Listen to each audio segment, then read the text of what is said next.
May 22nd meeting of the Lafayette City Council to order. Let the record show that all council members are present except for Vice Mayor Dawson, who is ill this evening. And I had intended to thank Vice Mayor Dawson for filling in for me at the last meeting, at the last minute at the last meeting. So I will thank her when I see her next. Item 3 on the agenda, we don't need. We're on to item 4. Can I have a motion for adoption of the agenda?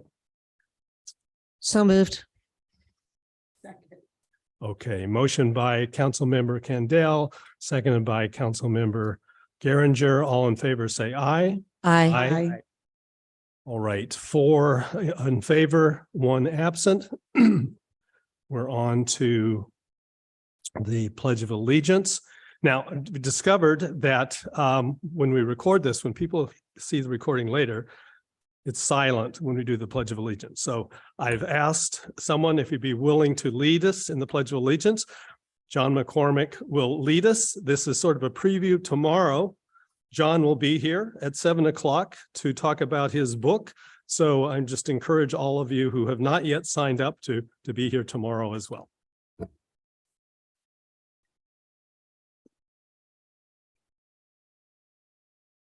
Thank you. All right. I pledge allegiance to the flag of the United States of America and to the republic for which it stands, one nation, under God, indivisible, with liberty and justice for all. Yeah. Great. All right, just to remind everybody, this is a hybrid meeting. We are both online and in person. Anyone who is here who would like to speak to the council, please fill out a speaker slip and give it to the city clerk, and you will be called when your item comes in the order that you turned in your speaker slip. If you're watching online and you would like to speak for any particular item, when we get to that item, please do the raise hand feature on your computer, and again, the city clerk will recognize you when we get to that item. All right, so we're on to public comments. This is an opportunity for members of the public to address the council on items that are not on tonight's agenda. Each person will have 3 minutes to speak. Is there anyone who would like to address the council on an item that is not on the agenda? If you would, please fill out a speaker slip and give it to the city clerk, who is seated here at the end of the table. Okay. Mayor, I Clerk have Roberts. some speaker slips. Would you like me to take our virtual audience first or the persons in attendance? Let's go with the persons in attendance. Okay. Your first speaker tonight is Carol Reeve. And she has 3 minutes. Okay, can I ask you how many slips we have? 1, 2, 3, 5 others. Okay, thank you. You're welcome. Ms. Reeve, welcome. Good evening, council members. I live at 753 Old Jonas Hill Road and have lived here for over 30 years. For the last 10 years, I've been an advisor to the Lafayette Memorial Hillside, otherwise known as the Crosses. So I bring you some information tonight. The annual Lafayette Hillside Memorial Day Vigil will be held on Monday, May 29th at 5:30, and it's open to all. There will be songs, poetry, and remarks by selected area representatives. The land may be sold soon, so this may be our last vigil there. Please park across the street at the BARC parking lot and walk carefully in the crosswalk to the site. If you need more information, please visit our website at www.LafayetteHillsideMemorial.org. Thank you for your time. Thank you. Other questions for the speaker? Okay, thank you very much. I have Janet Thomas ceding her 3 minutes to Ramsey Thomas, who will have 6 minutes to speak. Okay, Mr. Thomas. Thank you. Thank you. Do I need to? I live in the Lafayette community, the Acalanes Avenue community. I'm here to speak for several of us, many of us that have the same issues. We've tried to arrange that only 2 of us speak so that we can not drive you crazy. We're here to do two things. One is to communicate stuff that we have learned recently, which has been very useful to us, stuff you probably already know. And more importantly, to keep trying to reach out to make it clear that we want to be allies in what we know is a very worthy goal to make this segment from Mount Diablo to Acalanes High School more safe for pedestrians.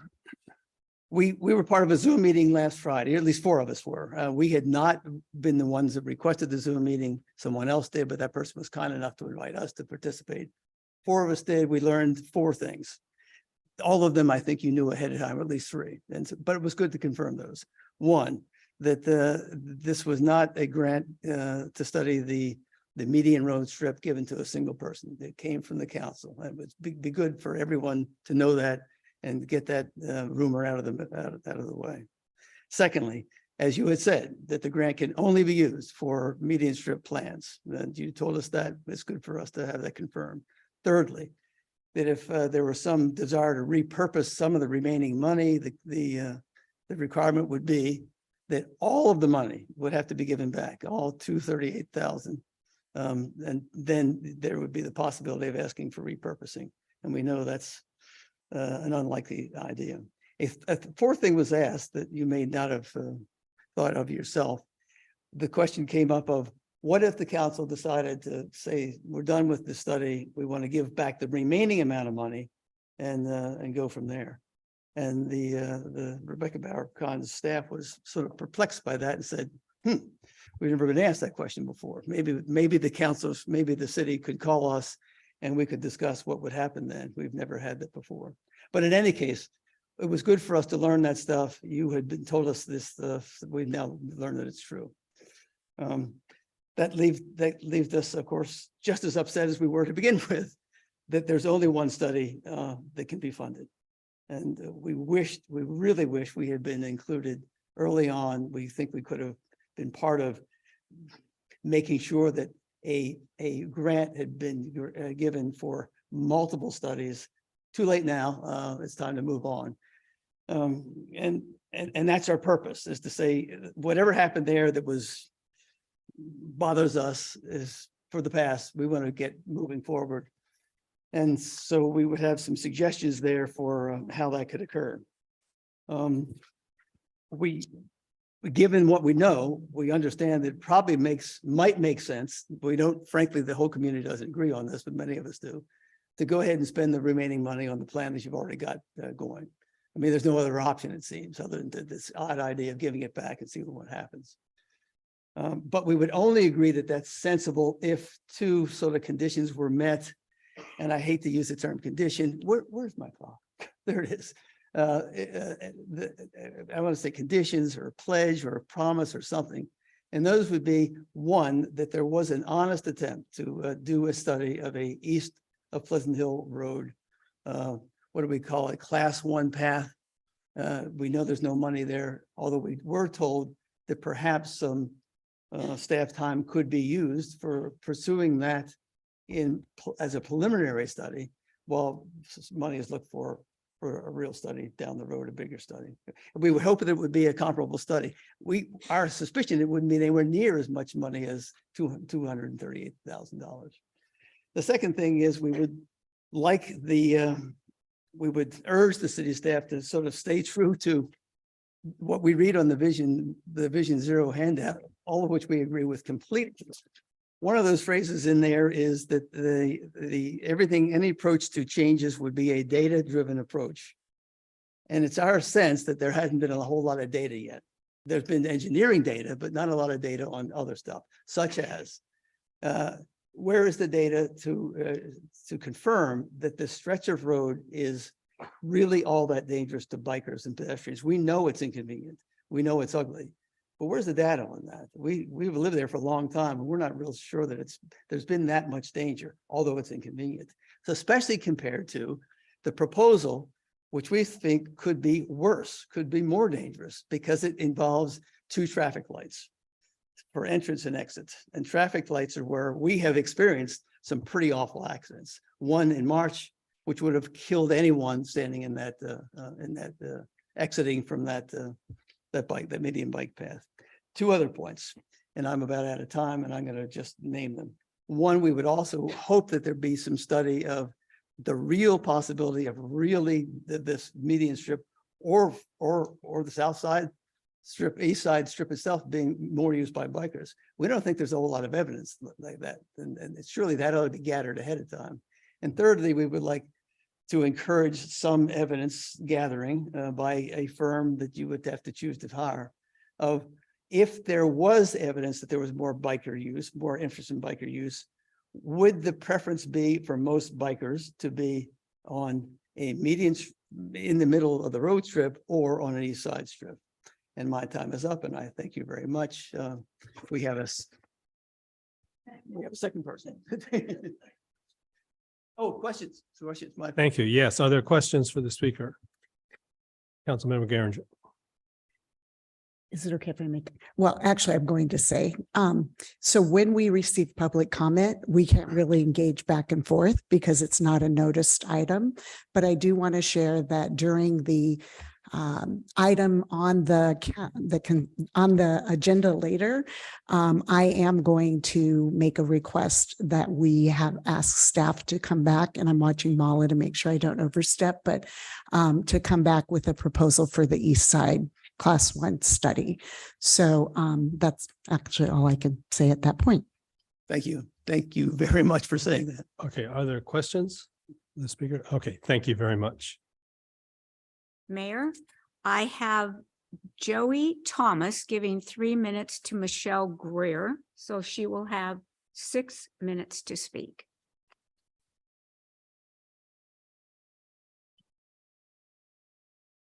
Thank you so much for this opportunity to speak, and never had the chance to meet the mayor of my town. So Carl, it's nice to meet you. I'm Michelle Greer. I live in the Acalanes neighborhood. I'm a mom of 2 and have been a Lafayette resident for over a decade and living in the specific general area of the Acalanes neighborhood and Stanley off Stanley Boulevard for over a decade. 2 children that go to the schools here in Lafayette, and we're very much involved in the community in many ways. Sports, I'm the chair of the Run Club at Spring Hill. And as I said 2 weeks ago, I can definitely appreciate researching other modes of transportation other than cars. However, just because something should be done, it shouldn't be done hastily and without the involvement of the entire community. I just want to, point out some more things that Ramsey touched on and maybe expand on them a little bit, and also comment to some of the council members here tonight that voted in favor of moving forward, and some of the reasonings behind that. Again, pointing out the Vision Zero, and in my mind, and I think in a lot of members of Lafayette, if Vision Zero doesn't make you feel safe as soon as you step out your front door, then anything you do to compromise that first step really should be taken, those changes should be taken with a lot of thought and a lot of precaution, and possibly not taken at all.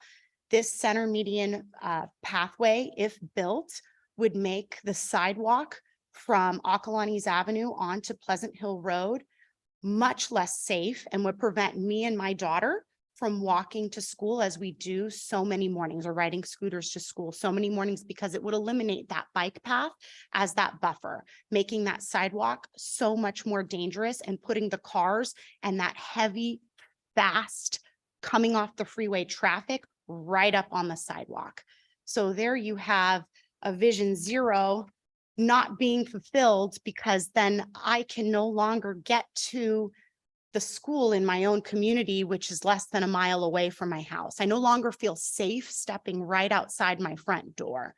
So for that, that's one reason why we are against the median pathway and in favor of exploring a widening of the east side of Pleasant Hill Road. The other thing that I would like to point out, I recently came across, and it's very riveting reading if anybody wants to download the traffic calming guidebook. It's 40 pages. Can send you the link after if you're interested. But this was done by the city of Lafayette. It was before this council's time and this mayor's time. However, I think there are some really good points made in here. It was written and created as a tool to help address the challenge and restore and maintain balance between mobility and neighborhood quality of life.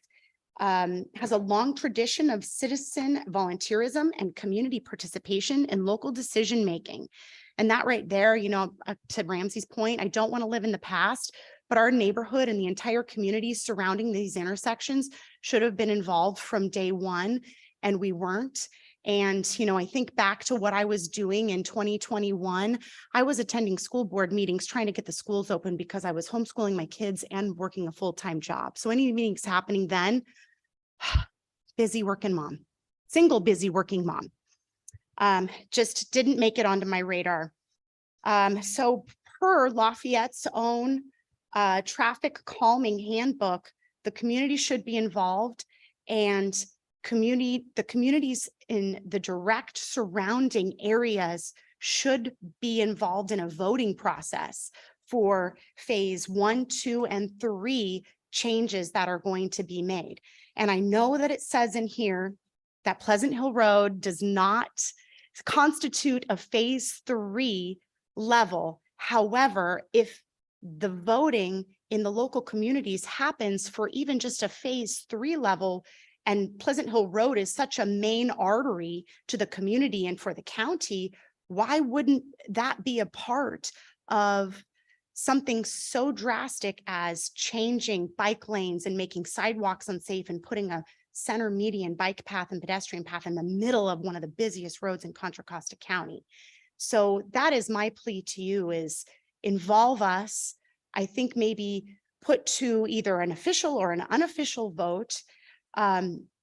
This center median pathway is going to make the surrounding neighborhoods less safe, and it's going to make neighborhoods trying to get to school almost impossible, because I just wouldn't feel safe taking my kids or allowing them to go. Like now I let my son ride to his baseball practice at Spring Hill. I would never let him do that if that bike lane was eliminated.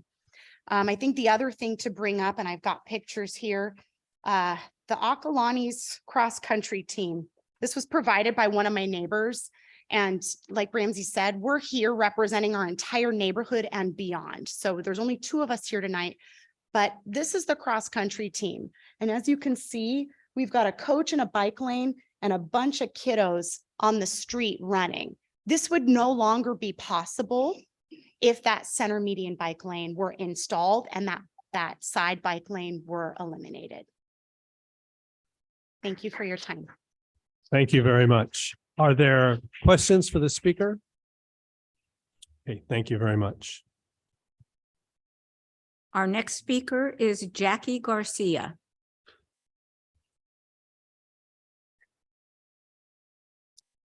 Good evening, City Council members. I'm going to zoom out a little bit here. My name is Jackie Garcia, and this is my husband, Dr. Jeffrey Mann, and we have been residents of Lafayette for 27 years. We are here today as both residents and representatives of 350 Contra Costa, a grassroots climate organization. Jeff is also a representative for Physicians for Social Responsibility and Climate Health Now. The climate science is overwhelming. The world is in a state of climate emergency.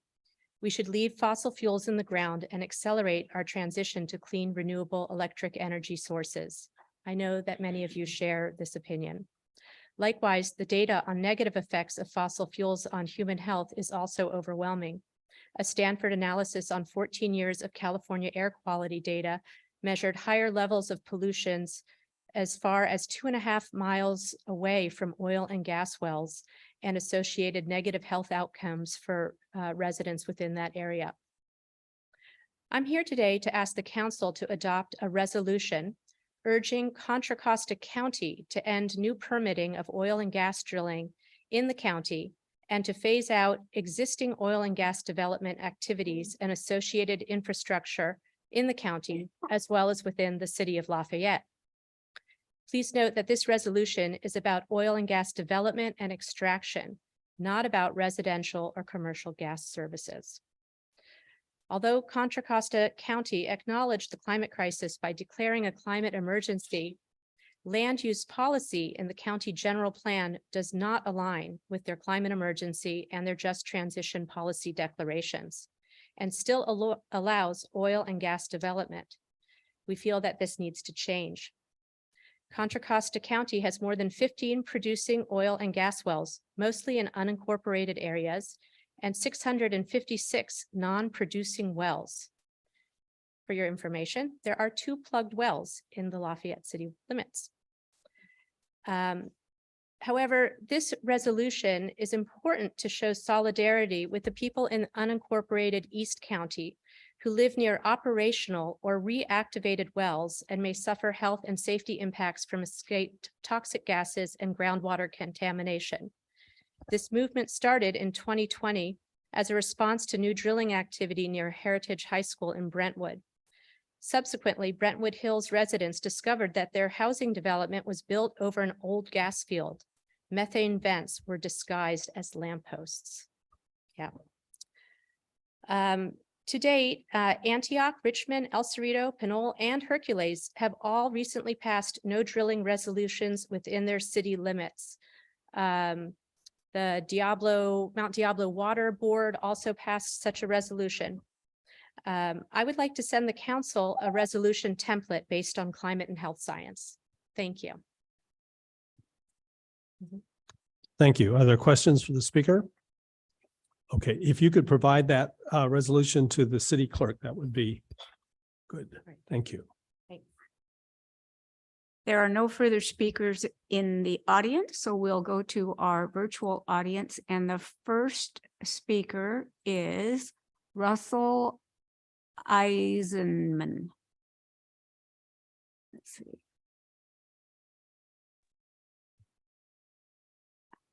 Hi there. Can you hear me? Yes. All right. And do we have your name right, Russell Eisen? Yes. Yeah, Okay. Russell Eisenman. Hi. Ironically enough, I once ran cross country for Mr. Thomas many years ago at Akalani's. Didn't know that they were going to be there tonight. I'll admit I'm not the most informed when it comes to local politics. I'd only heard about this median proposal yesterday. As soon as I heard, I knew I needed to get to the next city council meeting, which just so happened to be today. I've lived off Stanley Boulevard off of Pleasant Hill Road for over 25 years. I've seen more accidents and fender benders since that new bike lane on Pleasant Hill Road was constructed than in all my other years of living here. The bottlenecking is worse than ever before, and those merges off the freeways onto Pleasant Hill are almost non-existent. It's way worse than ever, and it's definitely more dangerous for drivers now. Now the city wants to spend $3.5 million so that bicyclists get a bigger lane in the middle of the road, and bicyclists only mostly use that lane on weekends. So we're making an already horrible drive down Pleasant Hill Road even worse. I don't really understand what the benefit is here. And as the other folks kind of alluded to, it seems like we're making the surrounding neighborhoods a lot less safe by proposing and doing something like this. I couldn't understand why this was happening, to be honest, until I saw that the person that proposed this doesn't live in Lafayette. She's not going to experience the negative effects or the unnecessary consequences of this. I understand making a more bike and pedestrian friendly area. Just to get to this meeting tonight, I stopped getting off the freeway for those folks that were crossing, for a biker and a pedestrian that were crossing. You know, that something that would help, that would be a lot less than $3.5 million. Install some flashing lights at those crosswalks. That would be a good first step. It would alert drivers for pedestrians. But to make the bike lane go into the middle, like the other woman was saying, how are people supposed to get into the middle? And then you're going to eliminate the right-hand turn. So when I'm coming home from work or just anywhere outside of Lafayette, I got to drive to Walnut Creek just to backtrack to my house because you're going to eliminate the right turn. I just don't understand how this benefits and how the money is worth it. I appreciate you letting me speak tonight. Thank you. Okay, thank you. We're not here to fact check everything, but there is no elimination of the right turn. That is part of the design that was approved at the last meeting. There will be a right turn lane that is not eliminated. So I hope we put an end to that particular point. Are there any questions for the speaker? No. Mr. Eisman, thank you very much. Next speaker is Cheryl McDonald.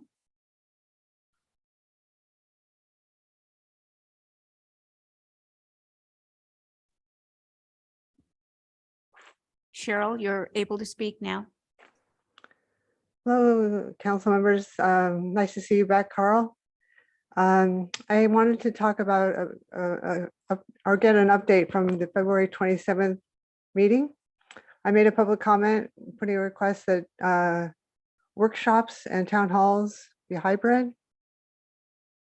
And then later, I think it was 9A, some of the council members supported the idea, and I believe the council, our mayor, brought in the GPAC should also be hybrid. I support that as well. I recall that our city manager was going to come back at some point with an update on that. And I'm wondering if that will be on the agenda at some point in the near future. There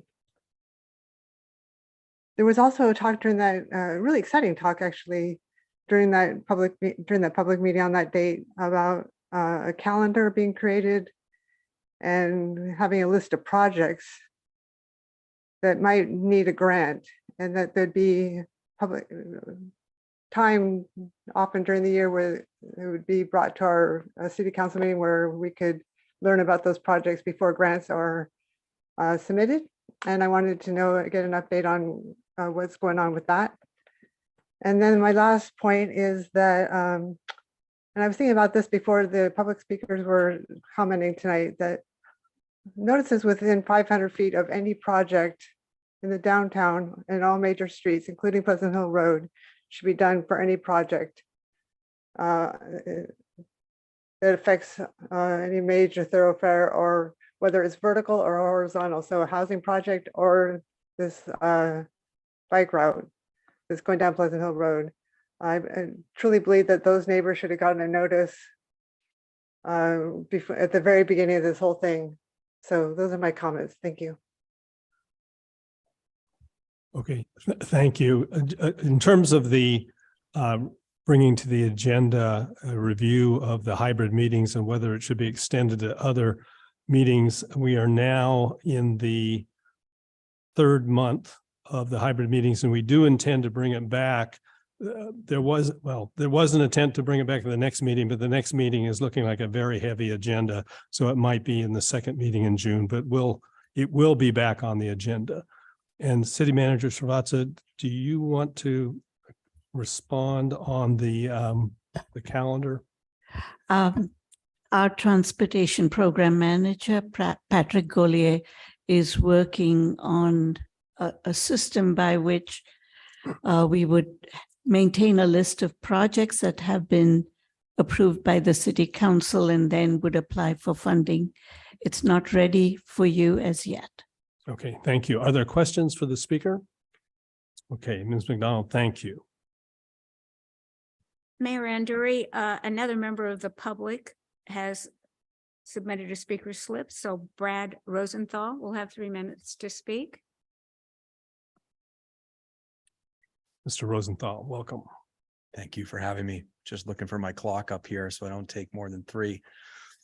I can keep it short, though. The only additional comments I have, in addition to Ramsey's, Michelle's, and others, is that there was no real democratic process followed here. Whereas in the Burton Valley work that's also on the agenda tonight, that did follow a democratic process. And I've seen the public comments from the supporters of that project saying it wasn't democratic, but a survey was sent to several hundred households asking them to vote on it.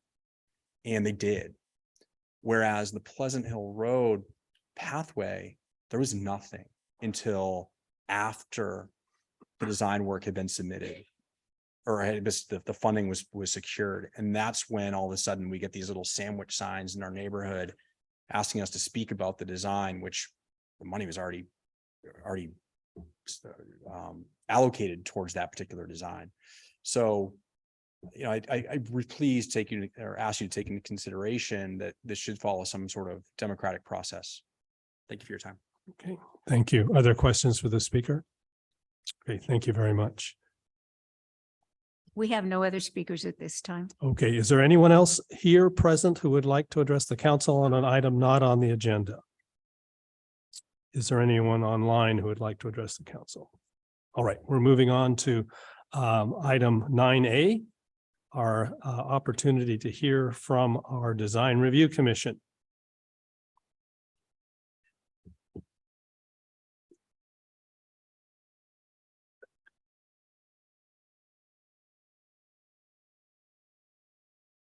So welcome. Okay.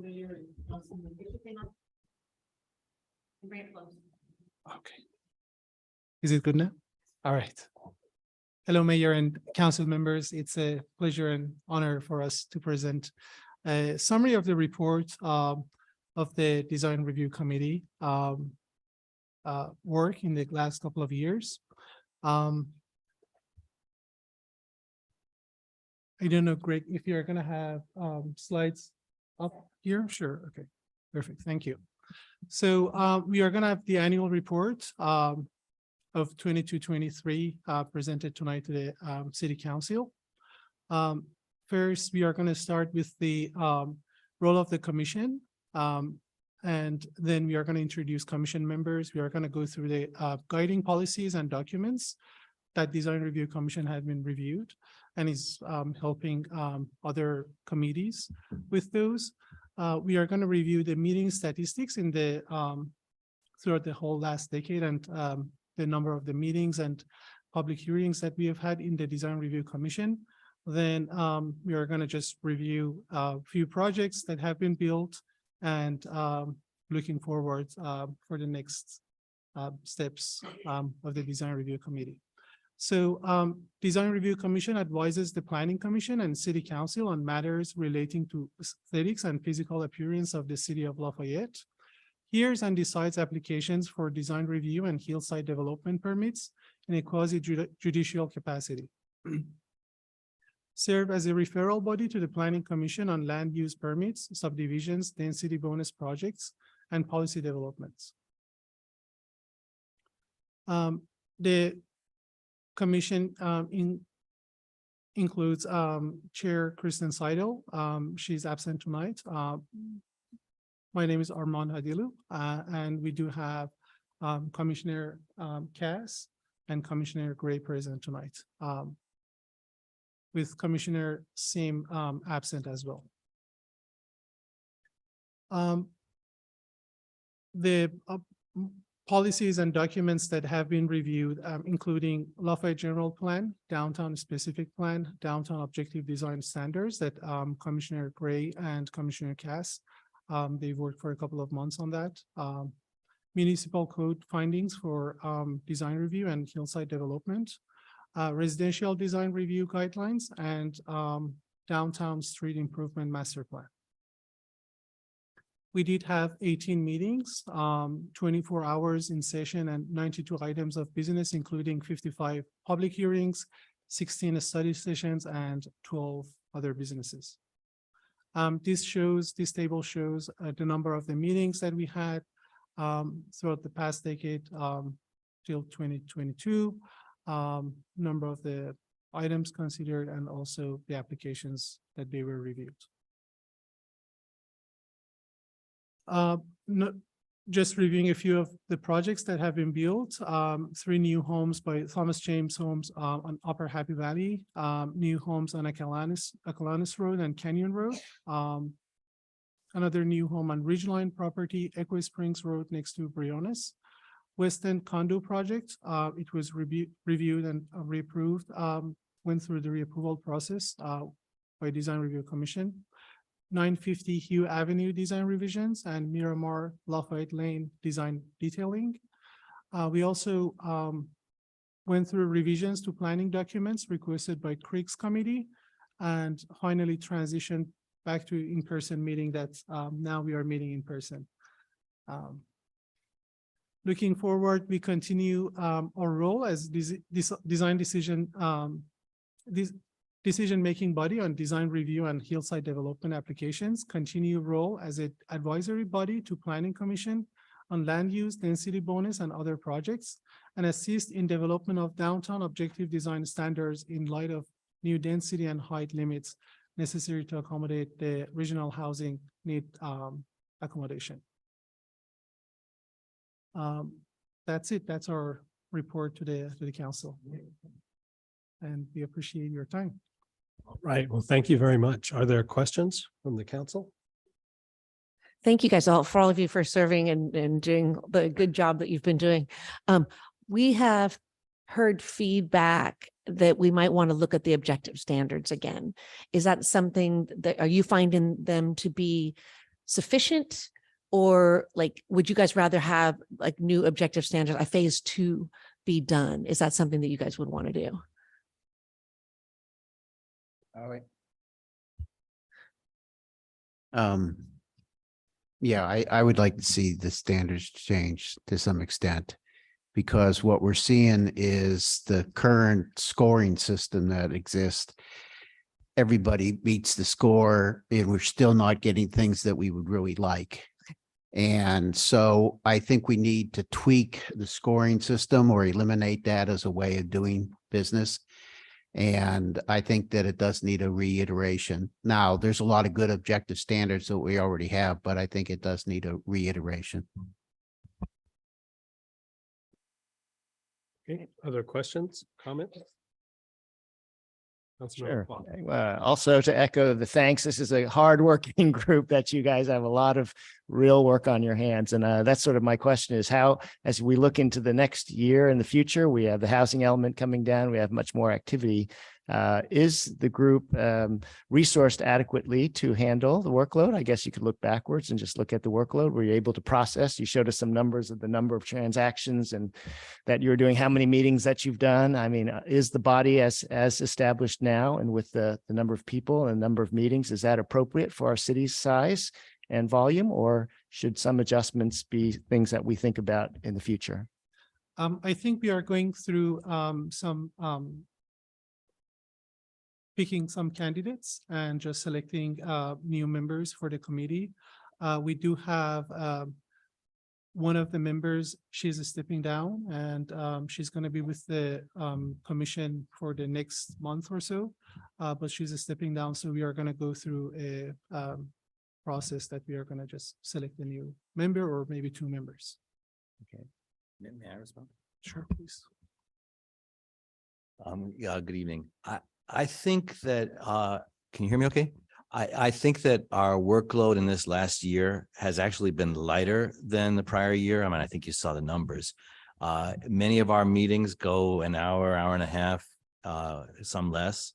The previous year, we were busier and the meetings went longer. We had a lot more multifamily projects that were controversial, that were, I mean, as you know, if we get into more of that, I mean, we certainly would like our complement of 5 members back again. We're down to 3, or we will be down to 3 soon.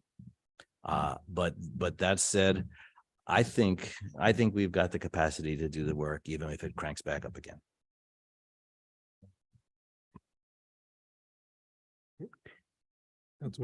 I just want to say thank you also, and excuse me, and encourage, I think, all the volunteers on all of our commissions, and want to encourage, I know that we got an email from Greg saying that you would be down a couple of members. And so thank you for sharing that tonight. And it's an opportunity to encourage other members of the community to volunteer, but thank you. It did occur to me that it would be interesting to see those statistics and hours on the dais for all of our commissions, because it does show the commitment that volunteers make. So thank you. Okay, now I think we usually open for public comments if there's comments or questions. So we'll now, is there anyone here who would like to comment on this agenda item? Are there any speaker slips? Mayor Anduri, I have no speaker slips and I have no hands raised. Okay, All right, well then let me add my thanks for all that you're doing. I know from my past experience with the Planning Commission and being a liaison, it's a lot of work and we appreciate you doing it. And we'd ask you to pass along to Chair Seidel and Commissioner Sim our thanks too. I'm sorry they couldn't be here this evening and we're sorry they're not continuing. We just want to thank them for their service on the commission. Thanks to you as well. Thank you. Thank you.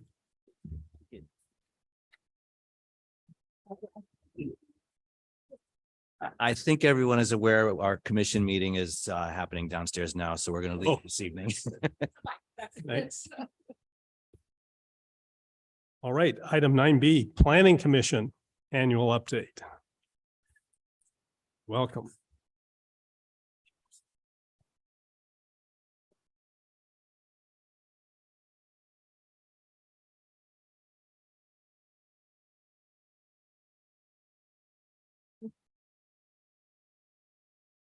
Good evening, Good evening. Planning Commission. We're here tonight to give the Planning Commission annual report for the past year for 2022. So similar agenda, we're going to provide an overview, or sorry, our overview is to provide the roles of the commissioners, introduce the commissioners, the guiding policies and documents, meeting statistics, looking back and looking forward. So role of the commission, sorry, not role of the commissioners. Role of the commission, Planning Commission is charged with development of the general plan, implementation and administration of the zoning ordinance, and review of development applications. We hear and decide land use permits, variances, design review, hillside development permits, and subdivision applications. We advise the city council on administration of laws governing approval of rezonings, plan developments, and ordinance changes. The members, Chair Labange is actually not here tonight. I'm Vice Chair Radnich. Commissioner Farzan, unfortunately, also isn't here tonight. Commissioner Heising is here, Commissioner Sturm, Commissioner Mason, and our newest member, Commissioner McCormick.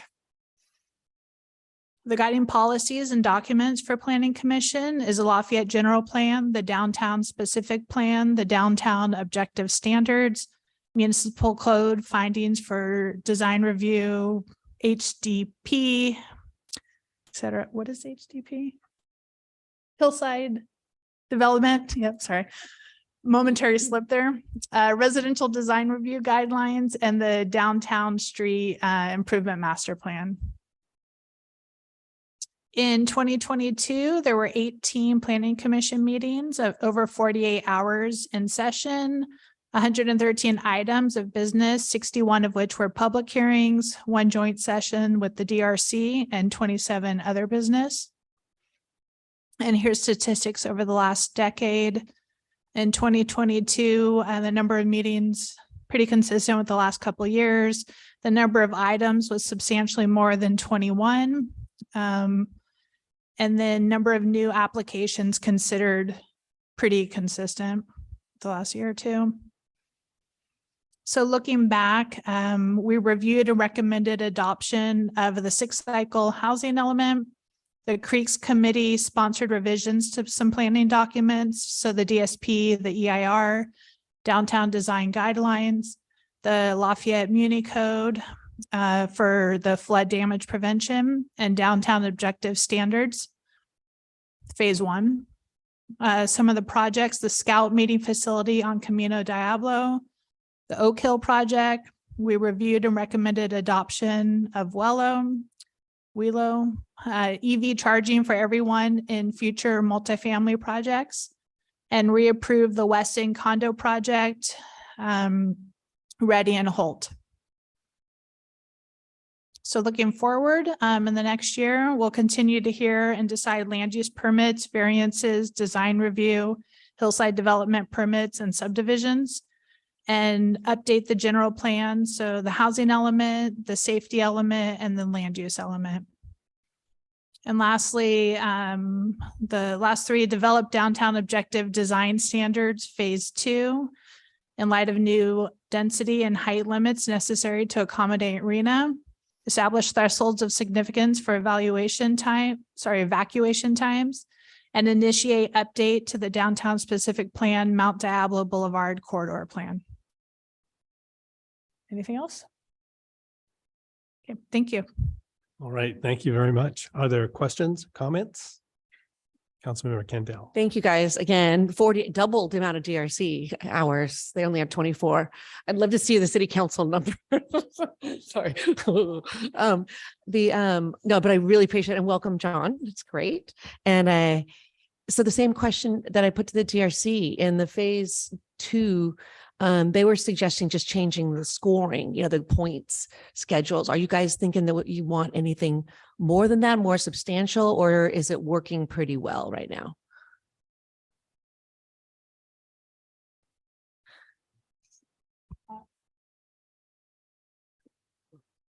I can't speak to specifics. I feel like we haven't used it quite as much because usually some of the larger projects go to DRC first and they're sort of vetting it against those. And I recall that Commissioner Cass has shared some of that feedback, which was helpful. I was on the subcommittee that developed them. And I remember when, as soon as we launched them, we had hoped and planned in a loose way to, once we had a couple projects go through, evaluate them. And I think we just haven't had the staffing and the, time to do that with all of these other big things that have been on our plate. So I was really thankful for Commissioner Cass's feedback because, we thought we were sort of covering all of our bases in the initial draft. And I guess you don't know until you've really tested it a number of times. Okay. So I don't know that, yeah. Yeah, just if I could, just not regarding that, but regarding staffing in general, just want to say that we're thankful we're back fully staffed to 7. We were working under 6 for quite a while, and we were doing a lot at the time. As Christina mentioned, she was on this committee.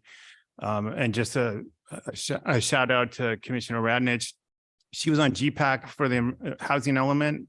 And you all know how much effort went into that and how many meetings. There were a ton of meetings. And Greg now is on the safety element. And also, I know it wasn't this last year, but this commission was pretty new when the terraces pretty much fell in our lap because it was coming back up again with whole new concepts. So I just want to give a shout out to this commission as a new commission, really did a lot of heavy lifting with new members. And I don't think I attended this meeting last year, but just thought I'd throw that in as well. So thank you. Specifically, one area that we always struggle with, first of all, very seldom do we have tight votes on the planning commission. They're overwhelmingly majorities or honorable majorities. But one of the areas that at least I struggle with, I think some of the other people do, is what I call the Lord of the Manor houses, where you have a house or a remodel, some of this before us, and it's looking down on their neighbors. And that's a lot of Lafayette. And unfortunately, in my mind, a lot of the times it gets down to who organizes the best, who can get all the neighbors out. And that also falls in with, yeah, lots are expensive here. How big of a house can we build and get away with? Now, we do want to, hey, gradually get up, increase the size of the houses. But, is a 3,000 square foot home in a 2,000 square foot neighborhood is probably acceptable. What about 4? What about 5? How far out do we go before we start drawing in, hey, a comp? Because, a mile away in Lafayette is a long way when you're talking about hills. And I know that we essentially represent you in this, and I know that they're always free to appeal to the city council, but just a little bit more of what guidance from you as far as, to give us guidance is, would help, because, none of us want to have these contentious meetings. I mean, everybody talks about the terraces. I still remember the car wash by the gas station at Lafayette, which had been zoned for that for 20 years. And our meeting went till like 11:30. And, those are the things we hope we would streamline and make our life a little bit easier. Thank you. Okay. Thank you. Did you have anything for objective standards? Okay, I do have one thing for the objective standards. I do think a perfect example of where they failed our city and our community is for the project on Gateway, just across from the library. I think there were things that were put in, this is just my opinion, as the developer checking the box to get credit for some of the scoring, that I think if the city maybe revisited policy or some of the standards or assigned different points, that we could have had a product that would have benefited our community as a whole better. Okay. I just want to confirm with City Manager Srivatsa and Planning Director Wolf that at our next meeting on June 12th, as part of the work plans and the budget, we will hear how objective standards are going to be prioritized. Is that correct? Okay, so that's coming up at our next meeting. Okay, are there any comments? Thank you for your feedback. It helps. Yeah, very helpful. I have a question related to going back to in-person meetings and hybrid meetings, which we've all done since March. How's that working for you guys? Is it, any feedback while we have you all here? I personally like going back. I think it is important for the community to actually physically see us. My wife, before she retires with the county, was the board of supervisors there. And it's easy when you're Zoom meetings to look around and have other things going. When you're actually at a table looking at the commissioners, I think that is a big help. I also think that it better serves some of our longtime elderly residents who aren't as comfortable with Zoom. I like the hybrid system, but I do like, we're members of the community. I think we should be seen. It's not unusual for, myself to be pulled over at Oakwood Athletic Club or before Safeway, says, "Oh, Commissioner Mason, can I ask you about this?" And it's easier when they see more than just, this part of it. Thank you. Any other thoughts? Just briefly, my first meeting was our first time back with Zoom. So actually I've seen the recordings, but the in-person meeting was my experience. And it's been very good. I do want to do a shout out. I mean, I was skeptical actually if the hybrid meetings would work, but the technology and that we have in this room and online has been very heartening. So I'm actually excited that it's going to increase participation, which can only help the process. So I think it's really been quite good. Okay, thank you. Are there other? Just a quick one. I like it too. I do have to get a babysitter now sometimes, but that's okay. But I want to say this screen is amazing. Like, yes, because my neck always hurts so bad trying to look behind us. So that was great. The setup in here shows thought and care, and I really appreciate that. Okay, are there other council comments? So I just want to say thank you too. Same with design review and all of the other commissions. We know that it takes a lot of time. And now that we're back in person, while it does have all the benefits that Commissioner Mason mentioned, it does also create issues sometimes for people with small children. But John, welcome aboard. I just think that Commissioner Heising, your point about how much work and how relatively new and through COVID and all of the projects that we've had, I just think that you're an amazing commission. So thank you. Sorry, and one thing I'd like to shout out to the council is I think you chose the commission well. It's a diversity of talents amongst, so that, like certain things I'll just defer to Anna. That is her area of expertise. It was invaluable during the terraces. Other people have other skills that I think that we all blend through. And the mutual respect we have makes the council work, the commission work very well. So again, thank you. All right. Are there any public comments with respect to the Planning Commission and their plans? Mayor Anduri, I have no speaker slips and no hands raised. All right. Well, let me thank you for another great year of work And I'd say we're looking forward to more that you have more things on your plate. We know there's going to be more issues coming up. I'd love to talk about my views on the issues that you raised, Commissioner Mason. I have strong views on those particular issues. So we can talk about that. But thank you all for your contributions to the Planning Commission and to the community.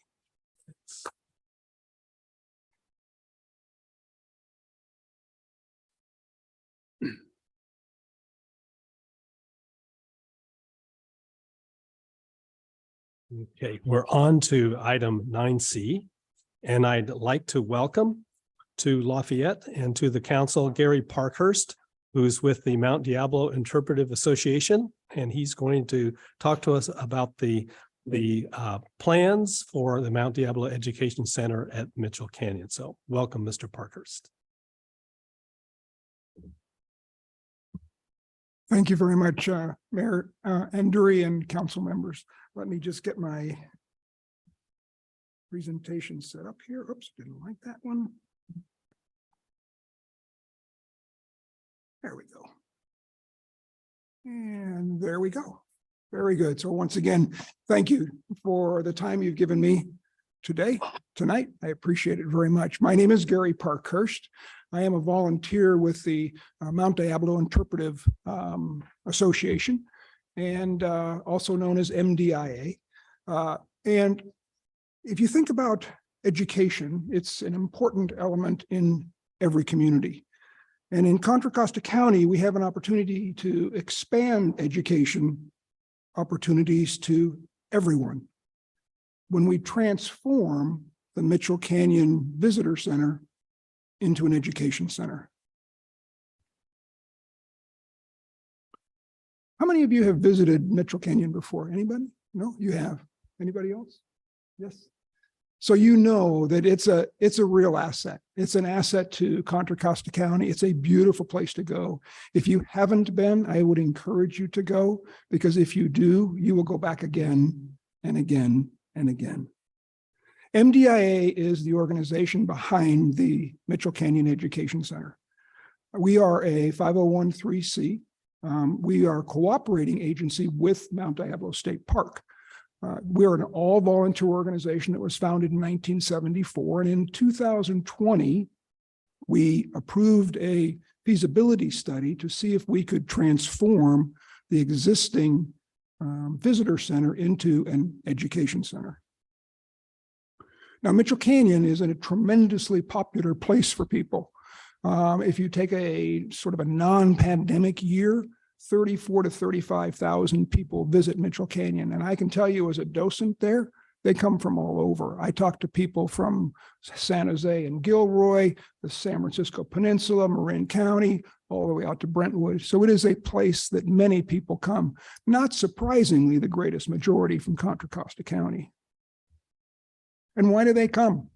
They come because of the outdoor opportunities that exist. Hikes to the summit. I've done that one 3 times myself. Hikes to Eagle Peak. If you haven't hiked to the waterfalls to see the waterfalls when it's really flowing, you got to do that. They're just spectacular. We have family hikes, mountain bike trails. I was working just this past Sunday, and I had 2 people running to the summit and back. They came back very winded, but they made it. Family hikes.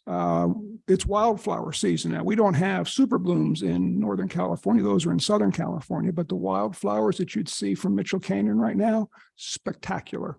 The globe lily, which you can only find on Mount Diablo, spectacular array of globe lily flowers. And even tarantula hikes. So tarantulas, as you may or may not know, are not that harmful to you. When they bite, they only bite when you hurt them. And your flu shot probably hurt more than a tarantula bite would hurt, to be honest. So there's so much to do in Mitchell Canyon, and that's why we're so excited about the opportunity of moving it from what we have today to a education center. So this is our current visitor center. It's 400 square feet. It was actually constructed and dedicated in 2004. So it's 19 years old, and it just isn't accommodating the kind of visitor flow and education opportunities that we think Mitchell Canyon really can provide. So what's missing? What's missing in this little trailer that you see here? Well, all kinds of things. First of all, there's no real outdoor space. So keep in mind that our visitor center is open on the weekends. So it's open from 8 a.m. to 4. What we are looking to do with the new visitor center or the new education center, and you'll see this in a couple of minutes, is develop two components. And one of those would be a large outdoor pavilion that would be open every day of the week whenever the park's open, 8 a.m. to sunrise or sunset, excuse me. Within it would be rotating exhibits that meet both disability guidelines and speak to the diverse nature of our visitors, and would even be able to accommodate field trips, which today Mount Diablo can't do. It is too hard to get school buses up Northgate and Southgate Road, but they could get into Mitchell Canyon. It would also provide a visual connection with our native plant garden. I'm going to talk about that in a couple of minutes. And then we would have an indoor space as well, about 1,500 feet of indoor space, again, with rotating exhibits that would allow people to kind of understand the opportunities that exist. And the last component, the last bullet on this particular slide, talks about a media room or small meeting room. We look for that as an education room where we can have rotating video perhaps, or actual individual subject-specific orientations for folks. So let me take you through our vision. This is a sketch of what we would look at, what we're looking at in terms of the education center. So how am I going to be able to explain this to you? You can see the drawing where that's kind of coming from the left to the right. It's a little, it says pavilion on it. I don't know if you can see it on your screen. That's currently where the existing trailer that's the visitor center resides. So we would remove that, and that would be the outdoor pavilion. Then along the top, you see it says visitor center. That would be the enclosed. The restrooms are where they are. They would simply be refurbished. And then we would have all new parking, including a loading zone for the school buses.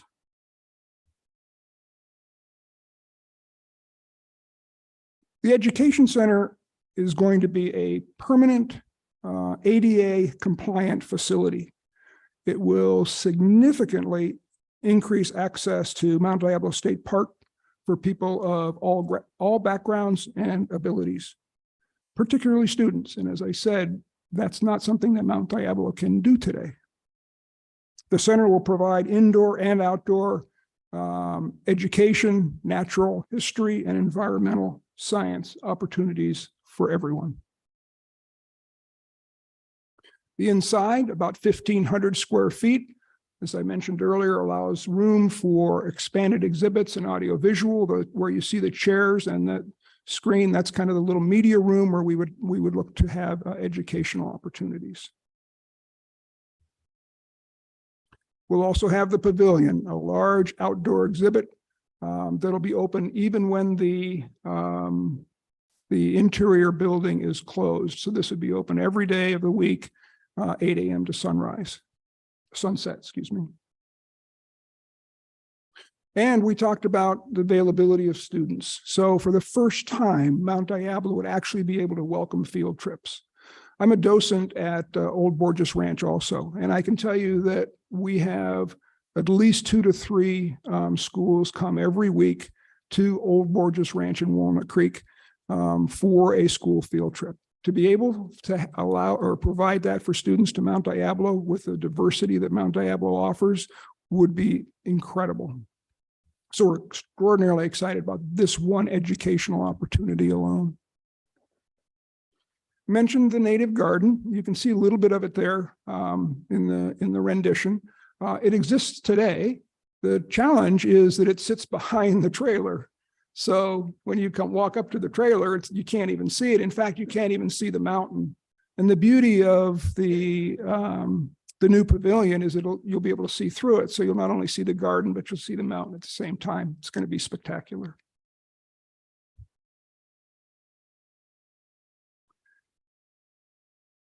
The new education center will provide a timely model for energy efficient, environmentally responsive building model for urban wildfire zones. All the materials that we are going to be using are going to be sourced locally. And the building is going to be take full advantage of the prevailing winds for cooling and sunrise and sunset for indoor lighting. So there you have it. That's the new Mitchell Canyon Education Center. The question is, what can Lafayette City Council, how can you help us? How can you help make this vision a reality? Well, I've got some suggestions or some ideas, and I'd like to share them with you quickly. First of all, help us spread the word. We began our campaign in November. We're trying to raise, as it says at the bottom there, $3 million. Just in our early grassroots campaign, we've raised a little over 760,000. So we're on our way. Share our story with your community through your website, through the newsletter. We have content for you. If you'd like to have it, Mayor Andrew, you can reach out to me, or the city clerk can reach out to me, and I'm happy to get you that content.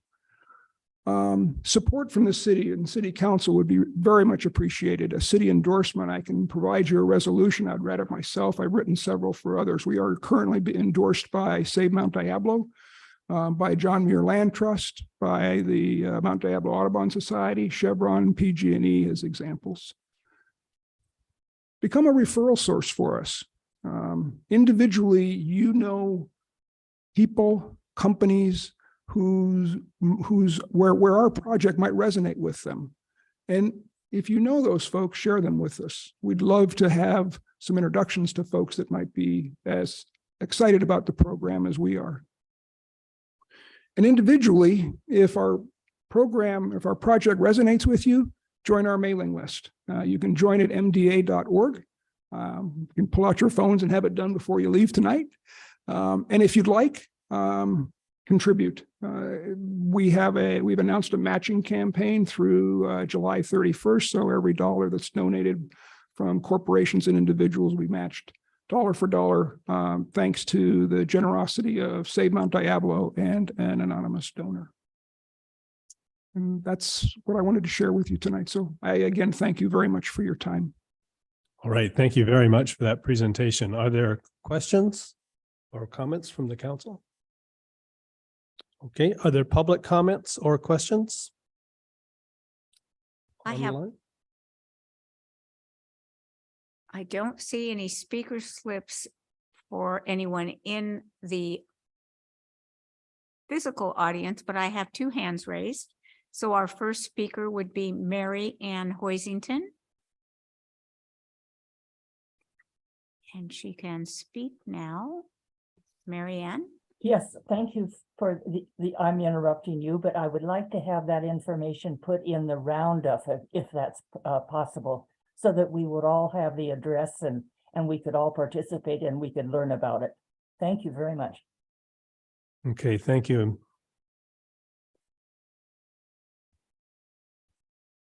Next speaker. Just for Mr. Parkhurst benefit, the roundup is our city's weekly e-newsletter that goes out to thousands, literally, of people in the city.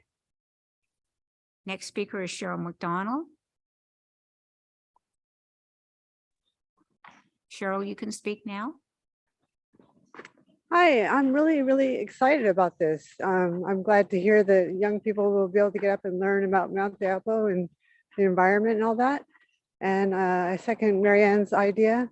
And I would encourage it going into the Vista as well, that goes into our mailboxes. And then I just had a quick question. Will there be any Native American boards up that would describe what happened, the Native Americans that lived on and around Mount Diablo? Thank you. The Native Americans that inhabited this area are the Bay Miwok tribe. There are still Bay Miwok Native Americans in the area. There are currently no docents that represent the Bay Miwok group, but there is information about them, and it would be displayed at the indoor facility. All right. Well, Mr. Parkhurst, thank you very much for coming in and letting us know about this project. Thank you again to the council. No. Okay, we're on to item 10, the consent calendar. Would any council member like to remove an item from the consent calendar? I have a comment on the minutes to the last meeting, and I've sent my corrections, which are not substantive, to the city clerk. Okay, we'll take your word for that. Okay. All right. Is there anyone in the public, either here or online, who would like to remove an item, like to request removal of an item from the consent calendar? Okay, seeing none, can I have a motion for adoption of the consent calendar? Still have, I move adoption of the consent calendar. A second. Okay, motion by Councilmember Geringer, seconded by Councilmember Candell. All in favor, say aye. Aye. It's 4-0, one absent. So we're on to old business, item 11A, Burton Valley Elementary Traffic Calming Pilot Project Final Recommendation. Mr. Goliath.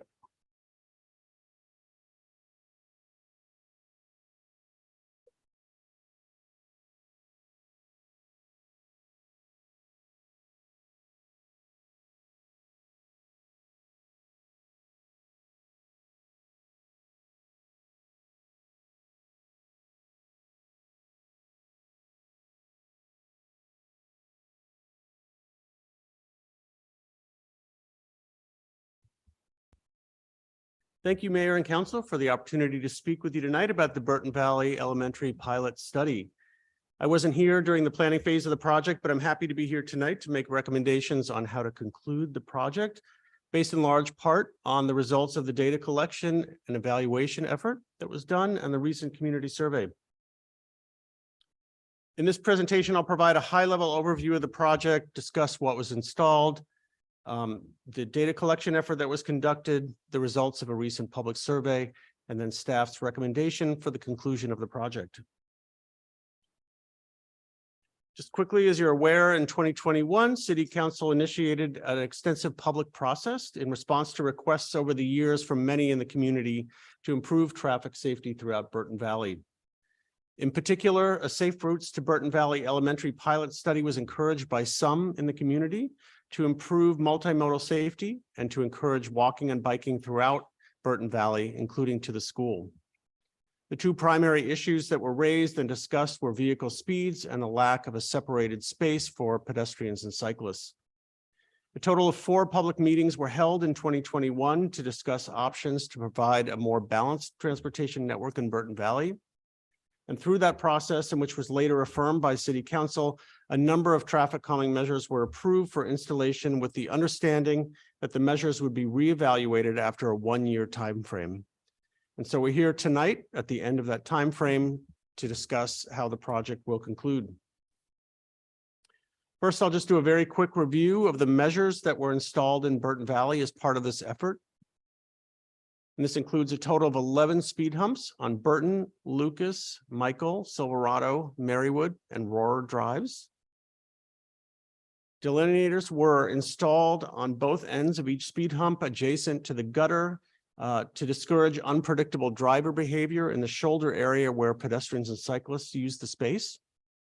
And I want to note that these features, the white poles there, were installed later in the project's process to directly address safety concerns associated with drivers using the roadway shoulder to avoid traveling over the speed humps.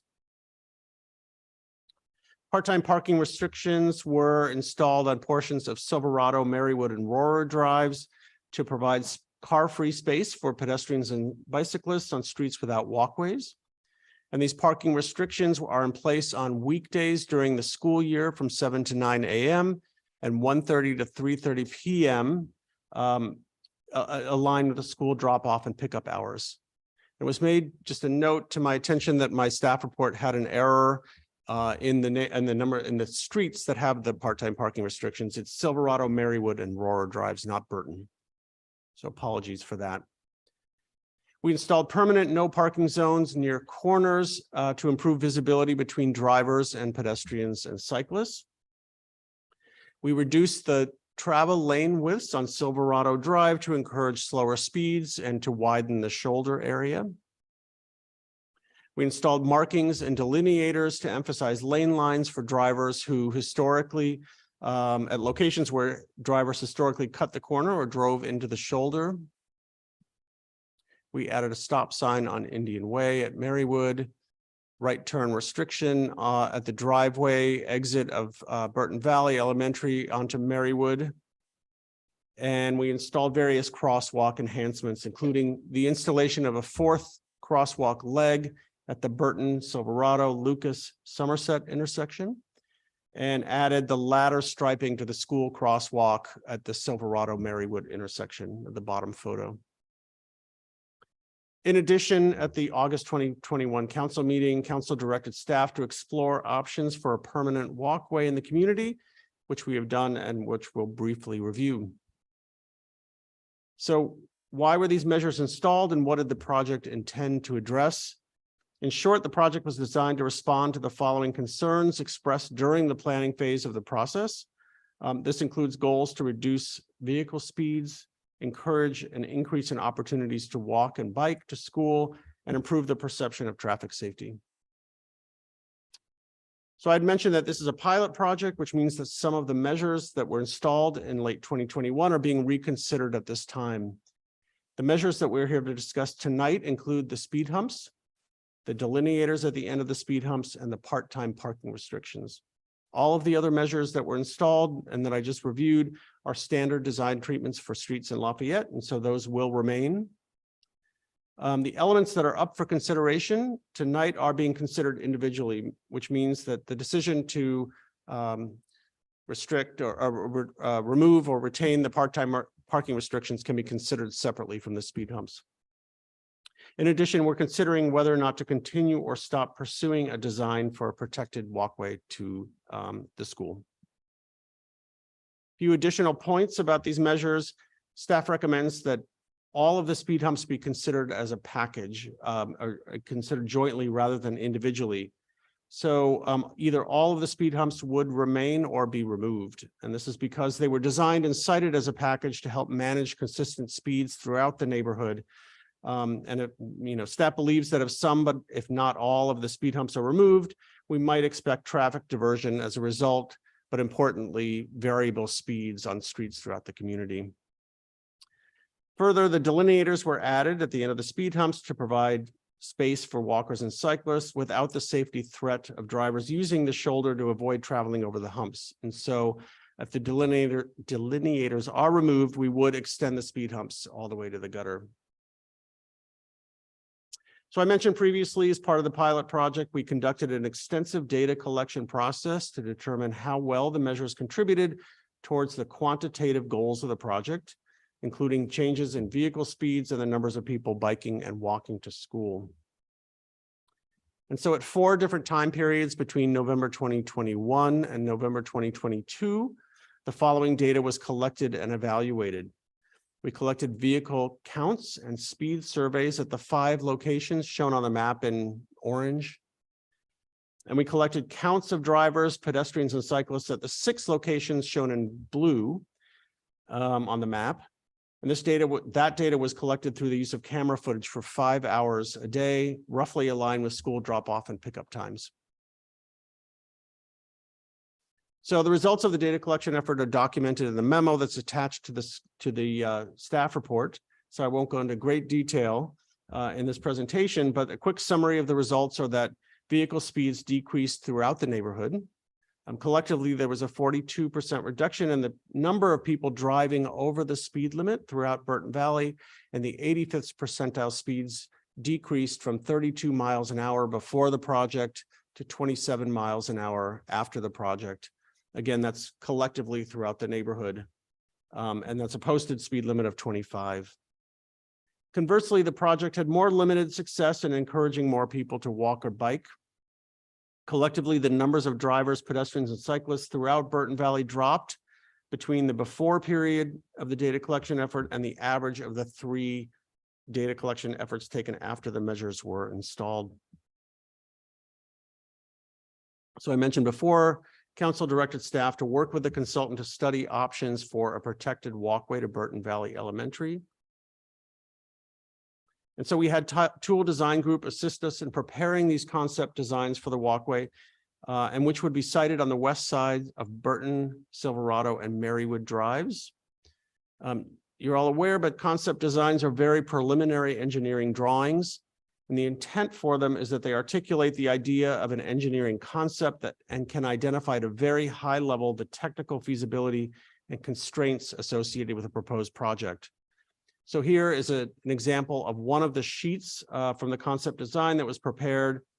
And without going too much into the details, it shows at, again, a very high level, the location of the proposed sidewalk, driveways, connections to existing sidewalks where they do exist, and callouts that describe constraints and other details that would need to be addressed at a later design phase. We also prepared a before and after rendering of a typical street in Burton Valley to help convey to the public what the sidewalk would look like. So a brief summary of the concept design. What was conceptualized on the drawings is a 7 to 8 foot sidewalk walkway. It would connect to the existing walkways along these streets where they exist. All driveways would remain accessible and the walkway would be fully ADA compliant, meaning that the design would meet the slope and width requirements and would include curb ramps at all the intersections. One of the trade-offs associated with the walkway would be some parking removal along the corridor in those locations where the walkway design would be required to be constructed in the roadway. And the high-level cost estimate for this is $2.9 million for design and construction. So as a final step of the pilot project, I surveyed the Burton Valley community to solicit their opinions on the measures that are currently up for consideration. And this survey was affirmed by Transcirc at a March 1st meeting of this year.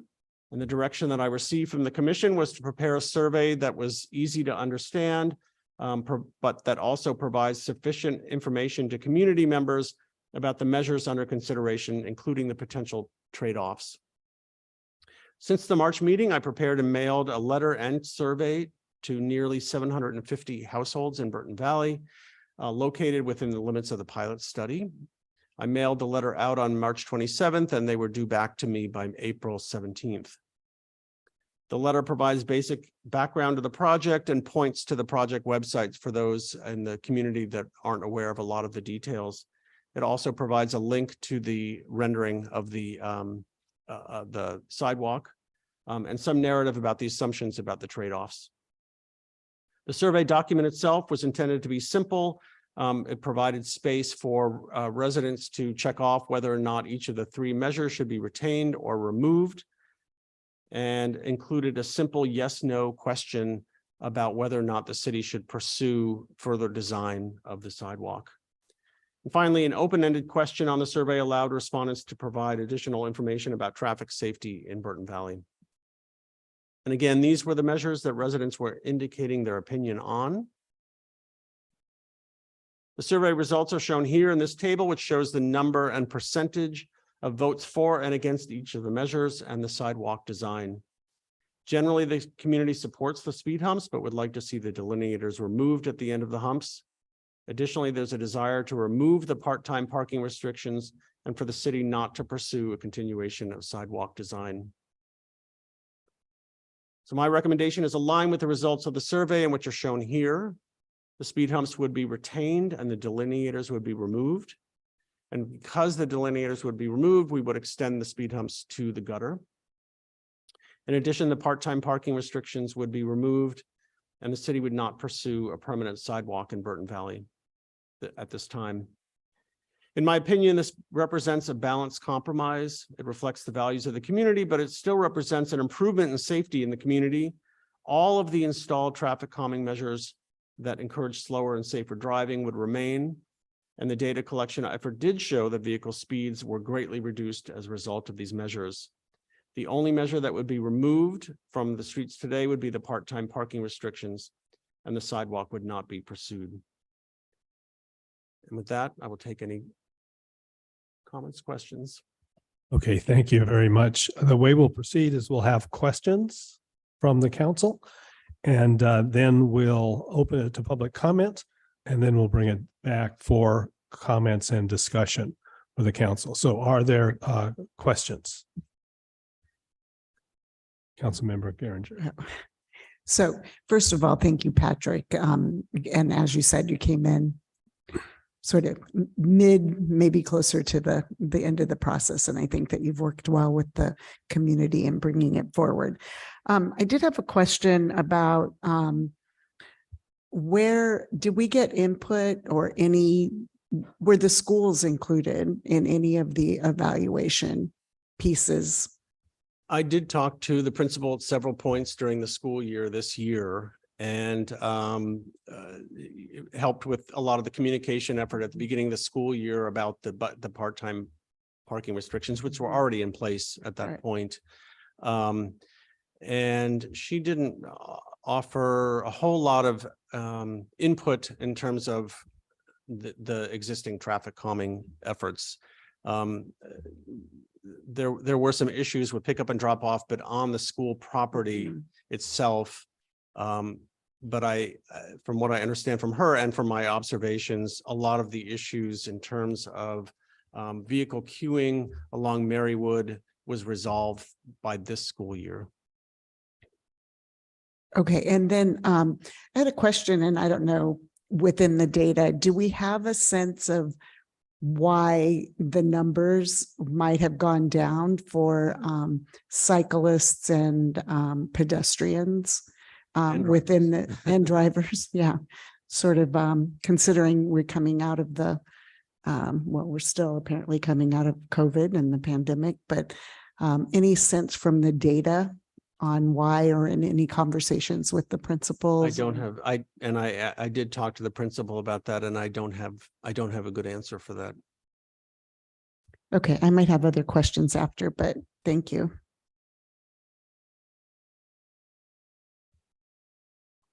Okay, let me,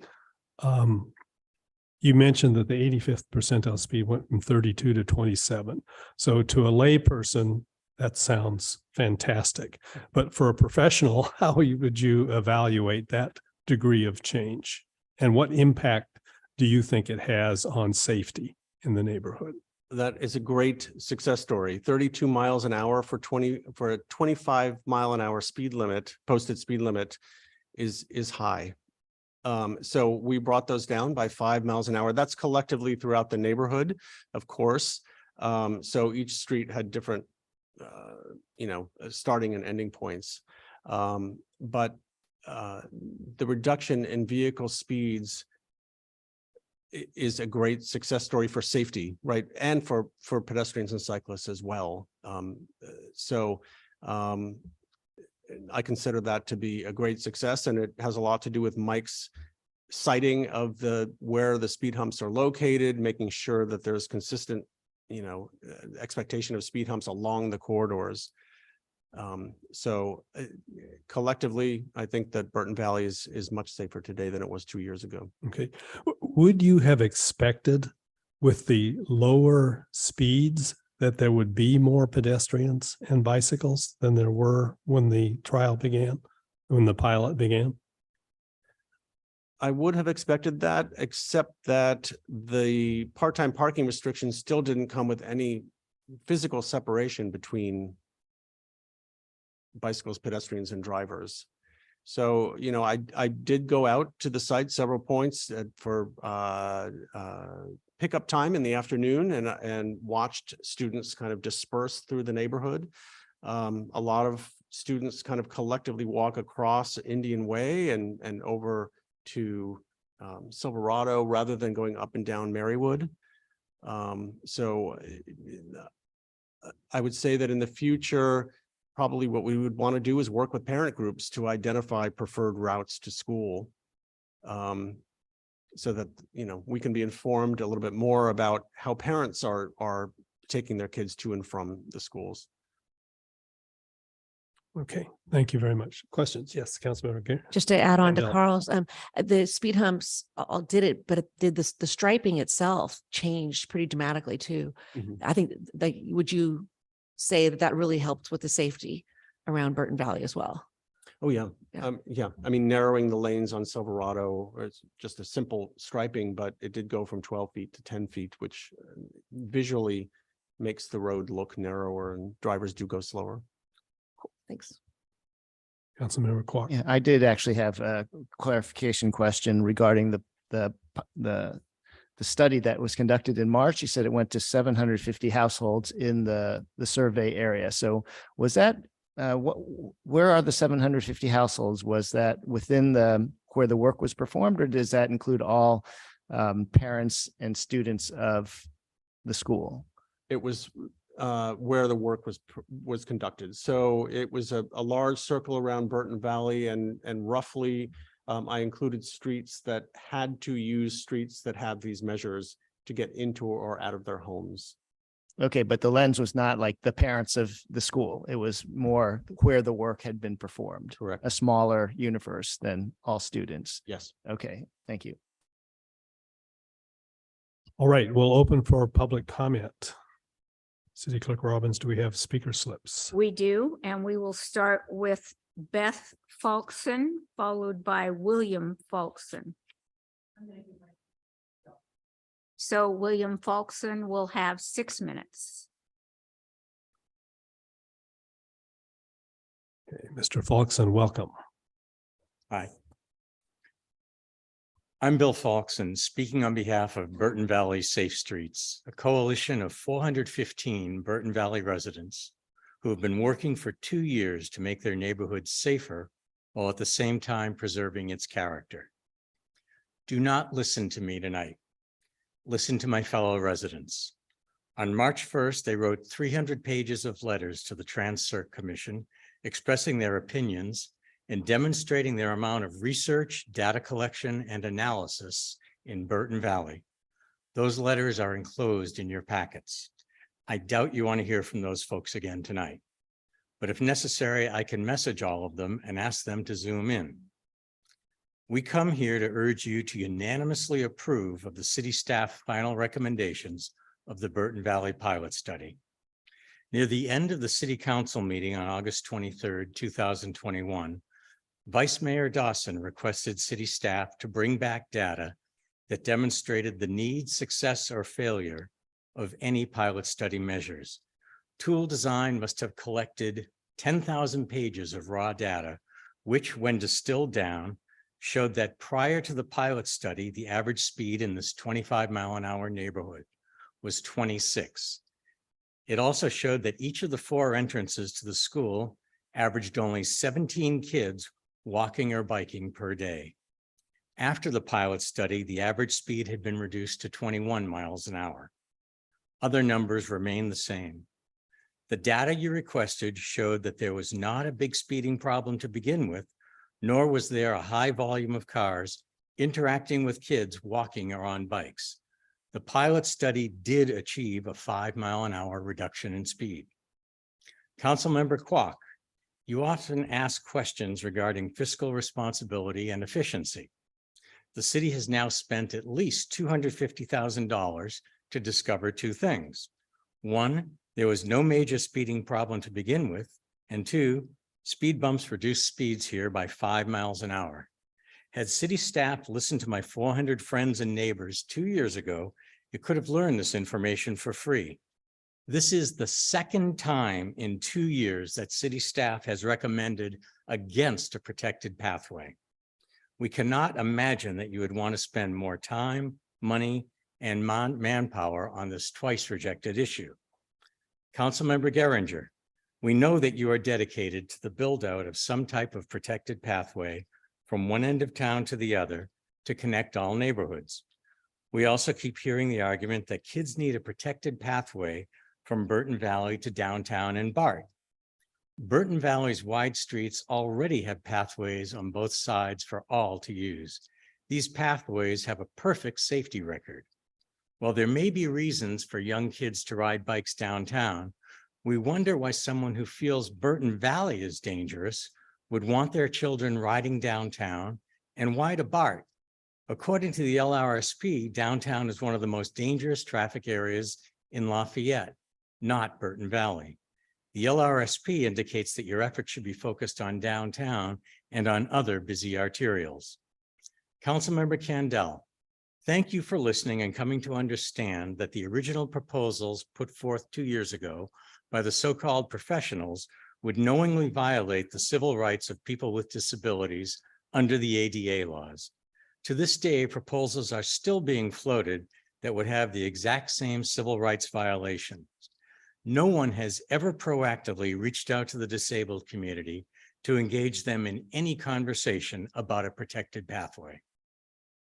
In addition to the data, the entire community has now spoken in a clearly definitive voice.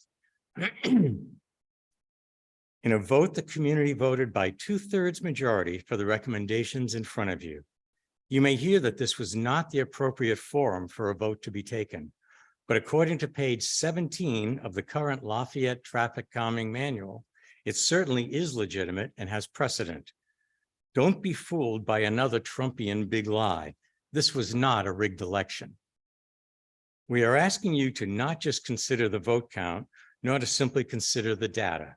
We are asking that you consider both along with common sense. As combined, they make a powerful package argument supporting the city staff recommendations. And we ask that you pass them unanimously to send the message that this issue is now resolved, resulting in a sane method to improve safety where nobody is at any untoward risk while preserving the character of our neighborhood. There's an added benefit to voting unanimously for these recommendations. We also conducted a community survey. The percentage results were virtually identical to the survey the city conducted. However, we asked an additional question. As a result of the pilot study process, do you now trust Lafayette City government to act in the common good and in your neighborhood's best interests? 92% of us answered no. Your vote tonight can help restore the community's faith in your governing credibility. In these days of state mandates and decreasing local autonomy, you can demonstrate that the democratic process is still alive and well here in Lafayette. Do not choose to conduct a study to only ignore its results. Do not choose to conduct an election to only ignore its results. Do not ignore your own Trans-Circ and city staff unanimous recommendations. I'm almost done. Do live up to the city's democratic commitments and obligations. Vote unanimously to prevent a few extremist voices from tyrannizing our neighborhoods, and give some hope to other neighborhoods that you are at least listening to the lifeblood of this city. Thank you, and I'll be glad to answer any questions you may have. Okay, thank you. Are there questions for the speaker? Thank you. Thank you very much. Our next speaker is Dorothy Moore, followed by Gail Wirrett.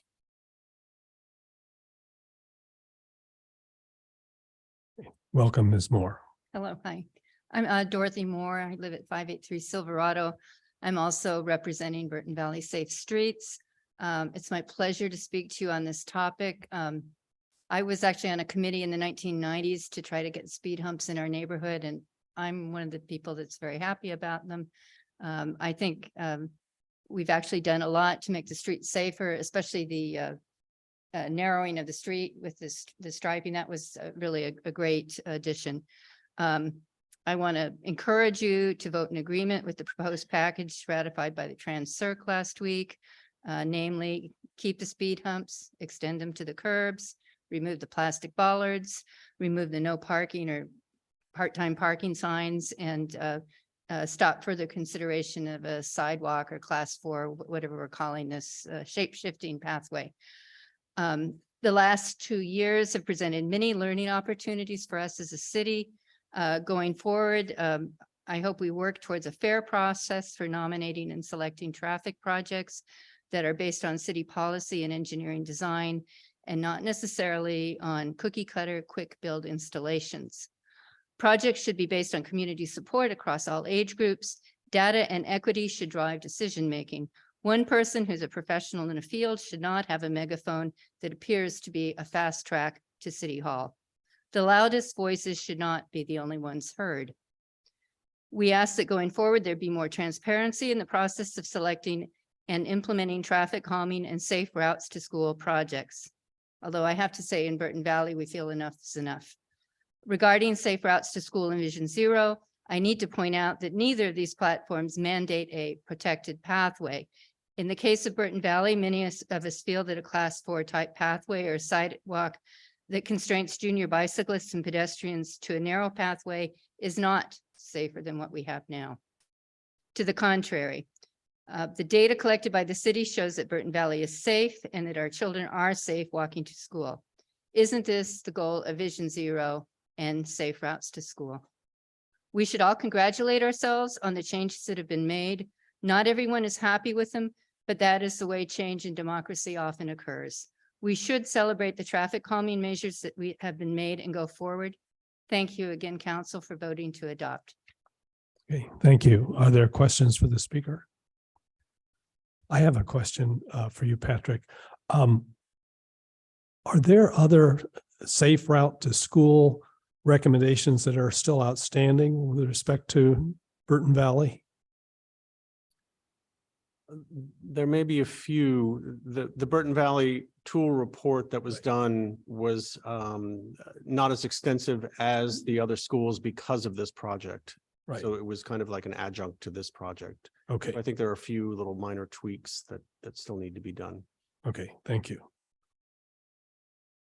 All right. Gail Warrett, and Gail, please feel free to correct my pronunciation of your last name. It's wear it. Warrett. If the shoe fits. Ms. Warrick, welcome. Thank you.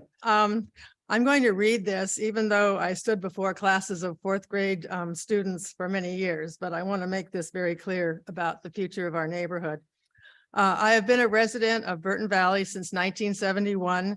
Our 3 children safely walked and rode their bikes to school and the swim club over many years. I was never concerned about their safety on our streets. There was one incident when our young son hit a patch of gravel and fell off his bike. He and his bike were picked up by an Eagle Scout and driven home before a visit to the doctor for stitches. This is the neighborhood in which we live, a safe and caring place. Burton Valley residents were sent a survey vote on speed bumps, delineators, restricted parking, and a sidewalk. The results were clear. Speed bumps remain. I actually voted to eliminate them or at least have them shaved down to match the older ones on Roar. Delineators and parking restrictions would be removed and a sidewalk was rejected. The people have spoken and the Transportation Circulation Commission voted to send these recommendations to the City Council. Please abide by their decision. The pilot study is over and done. Return our neighborhood as it was, safe and beautiful. Burton Valley streets are much safer than the roundabout in its present state. The new sudden right turn onto Olympic is distracting and a dangerous mess. And thank you for your opportunity, for my opportunity to speak. Okay, thank you. Are there questions? No, thank you very much. David Martino, followed by Claudia Cohen.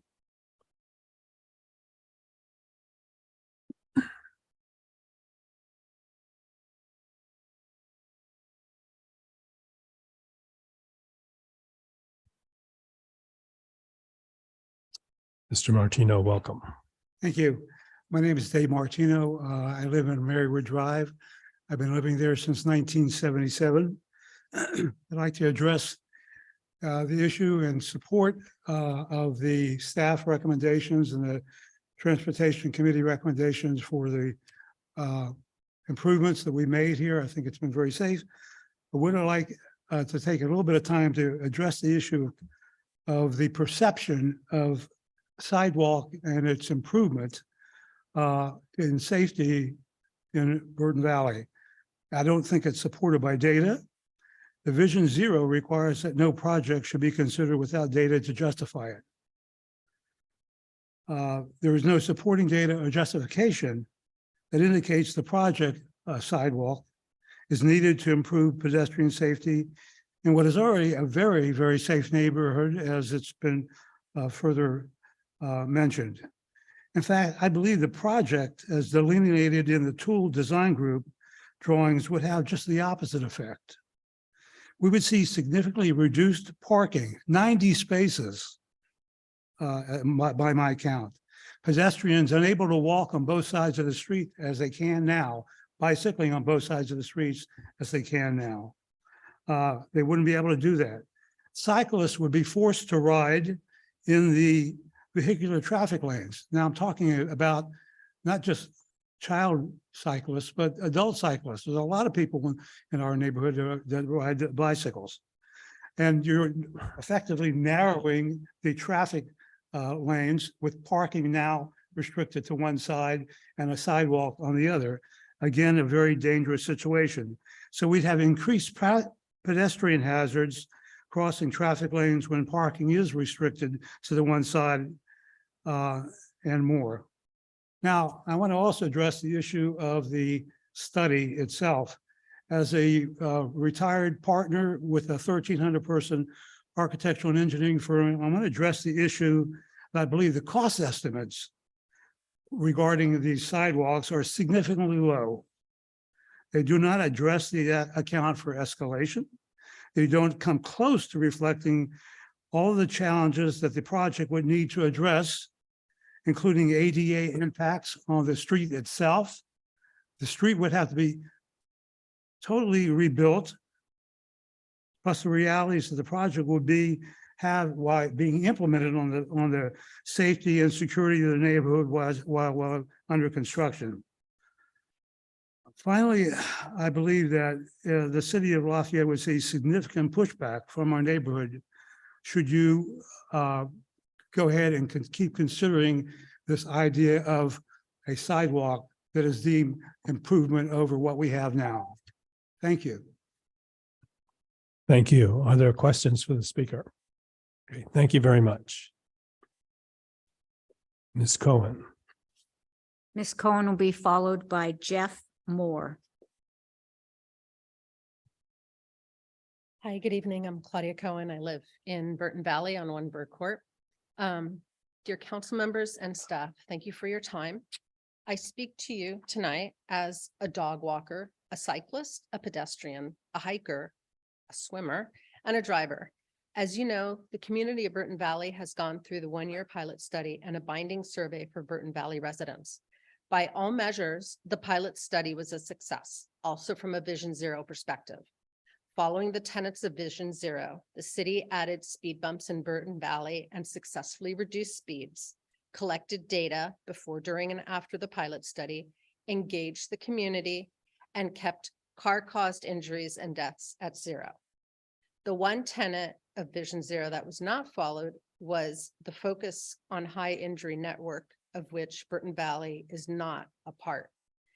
But we can all agree that Burton Valley is safer now than it was before, with cars driving more slowly, and that Vision Zero was successfully implemented in Burton Valley. I would like to share a few things from last Monday's Chancellor Commission meeting to help us not lose sight of why we are here tonight, namely to vote on city staff recommendations regarding the binding Burton Valley survey. Charlie Knox at PlaceWorks, he is the transportation, traffic, and urban planning expert hired to consult the city's traffic calming program, clearly stated that Vision Zero is about traffic calming, about reducing vehicle speeds, and that sidewalks and bike lanes are separate from traffic calming.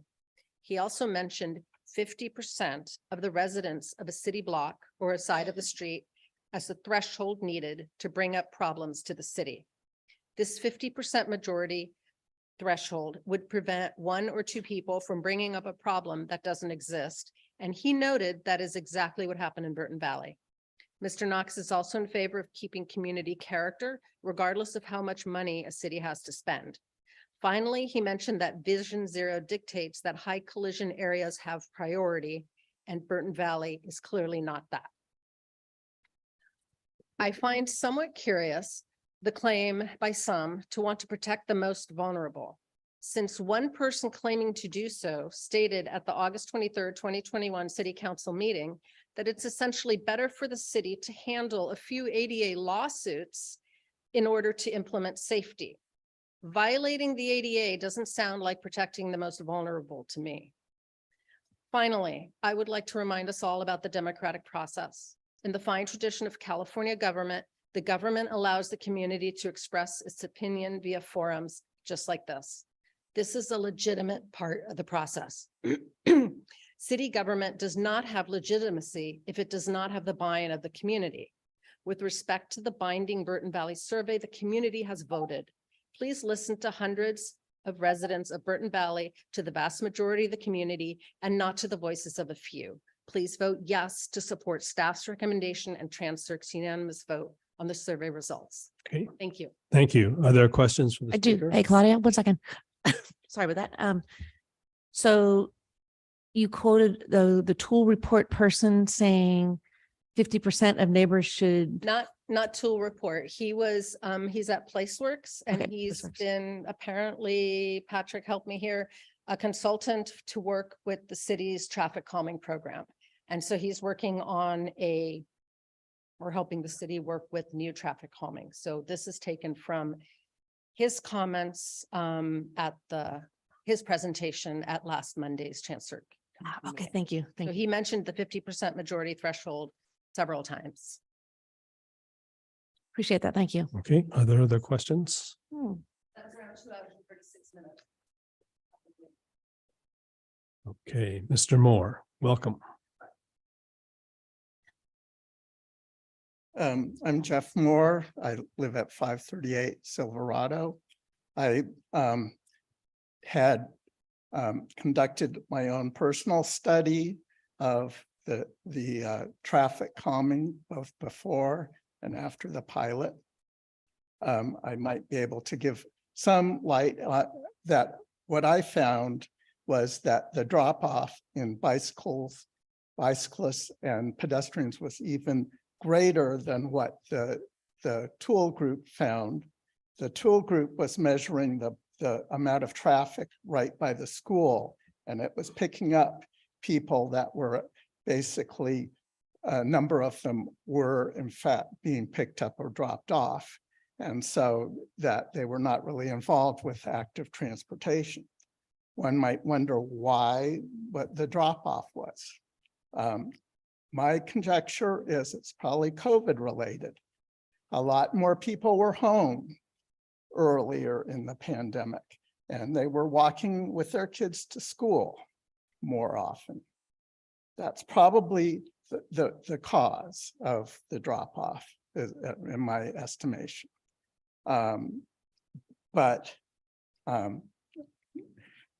My observation also is that you would typically see the same people walking day in and day out, or at least several times a week. And you would also, and they would tend to be closer in. Most of the people that go to Burton Valley don't live that close to Burton Valley. And so they really can't walk. I think if you're more than 10 minutes away, you're probably not going to walk, by and large. For bicycles, you have a broader range, but you have a much smaller cohort that probably at least third grade and up. As to another point I want to make was on the polling, about 5% of the people of the households polled would have been directly on the path, the affected path. So on both sides, probably closer to 10%.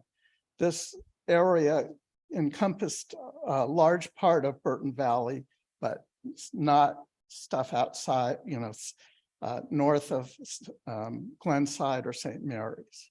I think it actually wasn't just the people on the streets that are losing their parking. It's the whole neighborhood is seeing that it doesn't make sense, that you're losing spots to pull over so you're not distracted driving or you're, and you would lose bike access and all sorts of things. And so I just wanted to throw that sort of stuff out. Thank you very much. Sure. Are there questions? Okay, thank you. Are there other speaker slips? I have no other speaker slips for persons in our audience, but we do have 2 hands raised in our virtual audience, or 3 now. Joshua Baker, followed by John Doerr and Abby Fateman.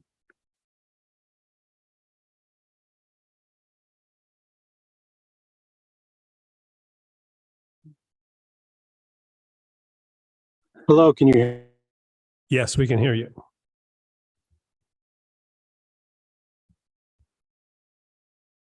Mr. Baker, we're ready to hear you.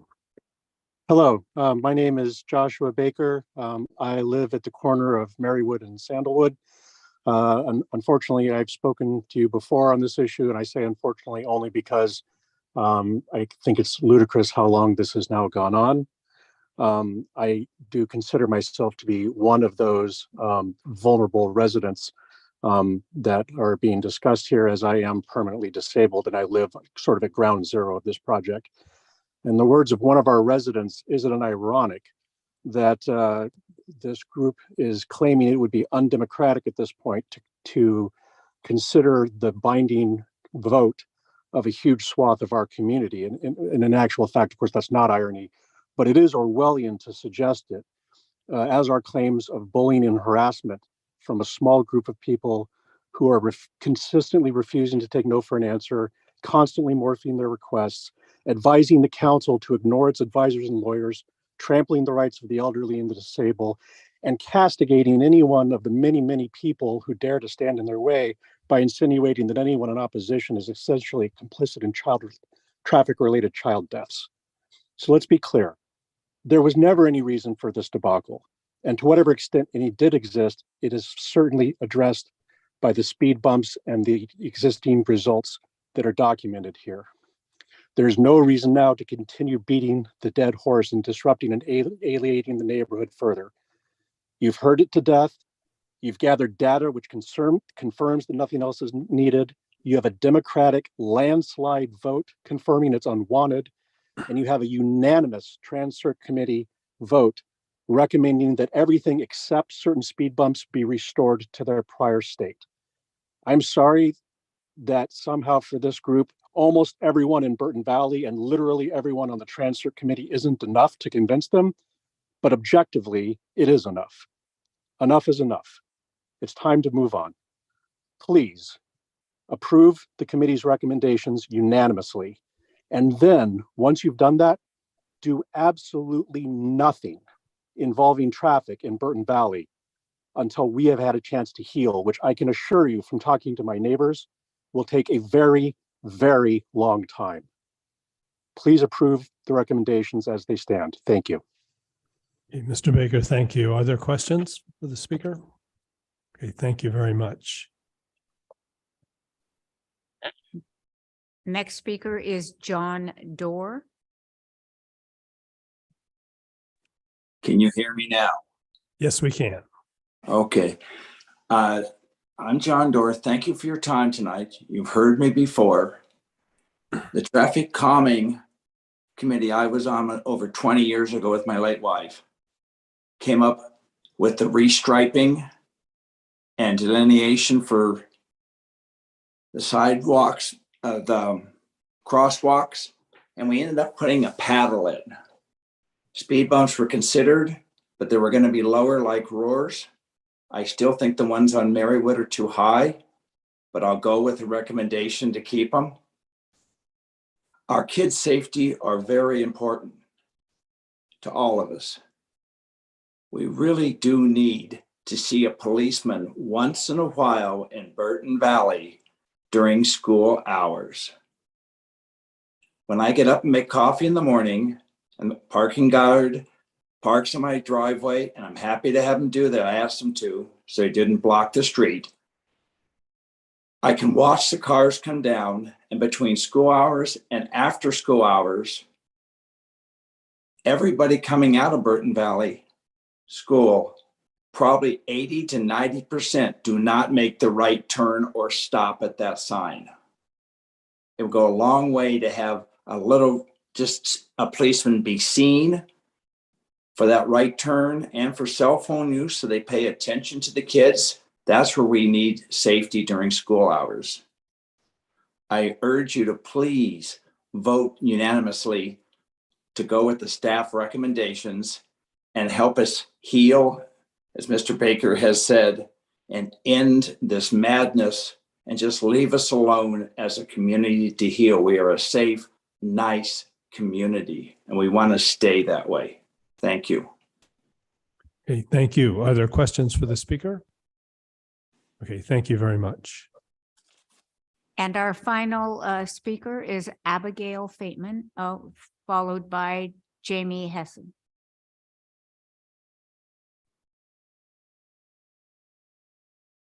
Hi, can you hear me? Yes, we can. Hi. Good evening, Council. My name is Abby Fateman. I am a longtime resident of Burton Valley. I am someone who has some concerns about staff recommendation. I submitted a letter earlier today and it's included in your packet. And I think I'd like to go back to the city Transcirc studies identify that there is a problem. I know people like to say there isn't a problem, but there is a safety problem, and it's twofold. One was speeds. The other was a shared space for people traveling to Burton Valley, where they had to, pedestrians and cyclists would have to move into the traffic lanes of traffic flow around parked cars as they came to and from the school. There was an attempt to resolve this, and I'll talk about that in a minute. But I want to acknowledge that I appreciate things that have been done to lower speeds in the community. I also want to note that Transcirc last year also put forward a suggestion that all streets around schools should be 15 miles an hour. And so if that does go to City Council and City Council votes on it, we still have some work to do to reduce speeds around schools. So I just want to put a pin in that. I want to go back to the city's adopted policy. In November of 2021, this council unanimously, with everyone present, adopted Vision Zero policy. And in that report written by Mike Moran and Nirup Silvestre, it said, addressing safety concerns for the most vulnerable users would take precedence over concerns about traffic, congestion, aesthetics, and public opinion. And I want to make sure that we understand how this is being considered. And my understanding is that it's being considered based on a community vote, which is problematic. And the precedent it sets for all of the other work that we are looking to do around schools and in Lafayette to not only calm speeds, but do safety projects. A sidewalk and a separated pathway is not a traffic calming technique. It's a safety feature for a community to make people feel safer and to actually make them safer. This is critical for our community. We have not solved this problem, and I do not feel like we can close this issue right now until we have addressed this actual safety problem of not having a separated space. So when we look at what the safest engineered situation is for our community, a sidewalk is not out of context. It's not outrageous. We have compromised, and Bill Foxon proposed a time of day removal of parking.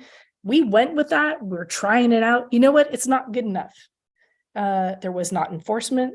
People didn't abide by it, and people did not feel safe without, as Patrick said, a physical separation. So we didn't see a change or an increase in people using that method of moving to and from school. So I suggest that we keep sidewalk on the table and we continue to work to find a safe way to move people through our community and follow adopted policy and ask staff moving forward to follow adopted policy. We have a Vision Zero policy, and it is not even mentioned in this entire staff report. So I encourage you to refer to my letter. I support retaining speed humps, acknowledge that a sidewalk is an option in Burton Valley, and with appropriate design and funding, it can increase safety. Direct staff to move forward with seeking funding for this design. And in the meantime, seek a way to help protect the most vulnerable people in the community move to and from the Burton Valley Elementary School. Thank you very much. Are there questions for the speaker? Okay, thank you very much. Jamie Hessen is our last speaker. Hey, can you hear me? Hello, Yes, we can hear you. good evening. I'm coming forward this evening to ask you to agree with the staff recommendation brought to you by Patrick Golier on the issue of traffic calming in Burton Valley and the proposal of a protected sidewalk that spans the length of the west side of Silverado Drive and Merwood Drive. His recommendation is based on a 2-year pilot study and literally hundreds of comments from the neighboring residents who think Burton Valley is already very safe, and history and data prove it. I also wanted to mention how grateful I am to Patrick Golier and consultant on hire, Charlie Knox from Placeworks, for proposing the revision of the traffic calming program and handbook at the most recent transportation circulation meeting on May 15th. The proposal for initiating traffic calming procedures will once again put some guardrails on the process so members of the public who happen to be experts in the field and a handful of supporters in the slim minority cannot hijack the process to pursue their own dreams of making Lafayette a bicycle utopia. To date, the city has spent an estimated $250,000 for Burton Valley alone on the pursuit of pilot study data, surveys, and design renderings, not to mention staff time and resources to pursue the conversion of 81 parking spaces to a path through the middle of Burton Valley. City Council appears to keep moving the line at the persuasion of the slim minority and advocates for the bike utopia. The data from Burton Valley pilot study shows what Burton Valley residents already know, that very few kids, 17 on average, walk and bike to BVE daily. Yes, probably because there is so much traffic coming from Saranac, which is also within the district of BVE. In the lens of Vision Zero and safe routes to school, kindly consider equity for those families too far to walk and bike, and work within the district to take into account, and work with the district to take into account who comes from and goes where. LAFSD had a seat at the table for all 4 LRSP Vision Zero task force meetings, but the designated representatives attended none of them. Would like to ask you to speak to this, please. And finally, please uphold the democratic process and vote with majority of BV residents, their opinions and concerns, and the safety recommendation of volunteers from the Transportation Circulation Commission who put countless hours into making Lafayette a safer place to walk, bike, and drive. The recent vote in favor of the pathway down the middle of Pleasant Hill Road, despite recommendation from Transportation Circulation Commission to reappropriate funds and the public panning of the idea, is suspect for safety and undemocratic. Thank you for your time. Okay, thank you. Are there questions for the speaker? Please speak to the fact that LAFSD has attended no meetings, please. Councilmember Geringer. So Patrick, can you confirm that the school district did attend at least one of the meetings along with our fire district as well? Yeah, we had representatives from Acalana School District in Lafayette, and I would have to go back and check the minutes, but we. Well, I know that at least one of the meetings that we did in person, Greg Barnes from the school district was there. Mhm. Okay, thank you. Is there anyone else who would like to address the council in the room? Is there anyone online?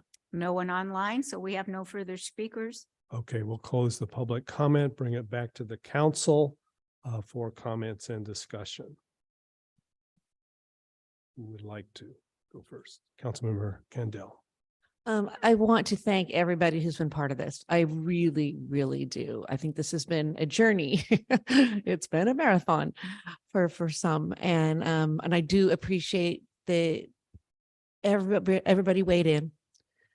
You know, even though we all don't agree, I think the process, to me, I think it worked. I think it was successful. I think we have a safer, you know, because of a couple different measures that we did, and we have something that did achieve some sort of consensus. And maybe not everybody's happy, but to me, that's about as good as we can get at times. So at least for me, I'm very comfortable taking staff recommendation on this project. Thank you. May I? So agree with all of the statements that you made. Agree that we went through the pilot study, and that the community, I mean, we learned lots of information. I agree with the recommendation, staff recommendation that is presented in front of us. I have heard a lot of other comments about doing nothing, and I have had the notes and then asked, and I'll ask again at this meeting. Transcirc did recommend coming forward with 15-mile-per-hour speed limits around the schools after our discussion with Hamlin. And so I am not comfortable having this limit us to nothing around our schools if we study it and if Transcirc comes back in council. So Patrick, do we have a sense of timing on that? I know that it wasn't coming up, or it was coming up as part of LRSP. The 15-mile-an-hour school zones. Yeah, Yeah. and when it's We want to do that throughout the city and not. Correct. Yes, it will happen next fiscal year. Okay. And those were the discussions that as we had conversations with the neighbors around the tool, we didn't add things at Burton Valley during the pilot program, even though there were some things I know on the school property that were discussed in there. And so those things weren't put in, but I am supportive tonight. I will vote on this, but also want to make sure that we're not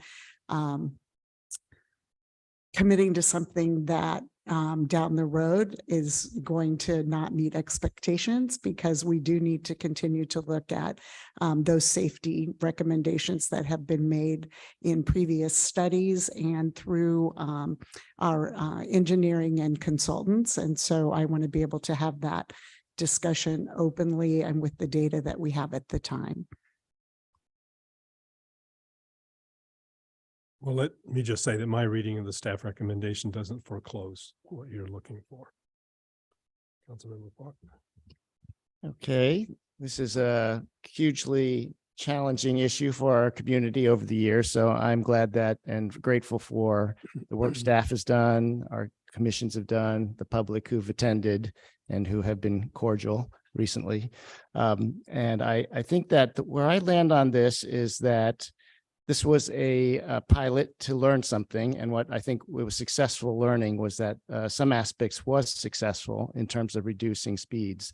The humps and the delineators, I think the community has come into an agreement that these are positive aspects and that have been positive outcomes. What was not a positive outcome, as I looked at it, was the parking restrictions that did not succeed in creating a clear path for morning and afternoon pedestrians and bicyclists, and that could be a matter of visibility of the signs themselves were not so clear. So the public was not aware, or at least the landscapers, construction workers, delivery people who, parked there.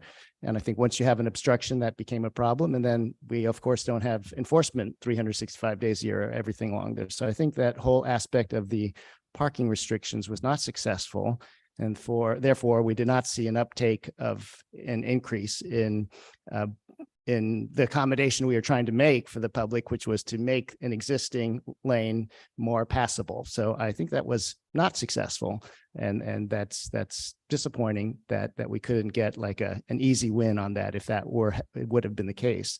But that does leave the question in my mind that we have a partially successful pilot where we learned some things and we're going to implement some of these findings, but we also have that second half of it where, well, what happened to the ability for the future students to bike and walk safely? I don't think, there's a question mark in my mind that we have not resolved that satisfactorily in one way or another. There isn't like a solution. So I'm ready to vote in favor of this staff recommendation because everything is a compromise. It's probably the reasonable place for us to be at this point without closing off in concept that for all of our schools, we want to try to find safe passageways and that we as a community would like to continue. I would like to continue to study better ways for students to get to school, however that may be. It might be that particular pathway, could be other pathways. So I don't see this as the end of a discussion of our schools in general and of improving pedestrian bicycle safety, but I hope that we can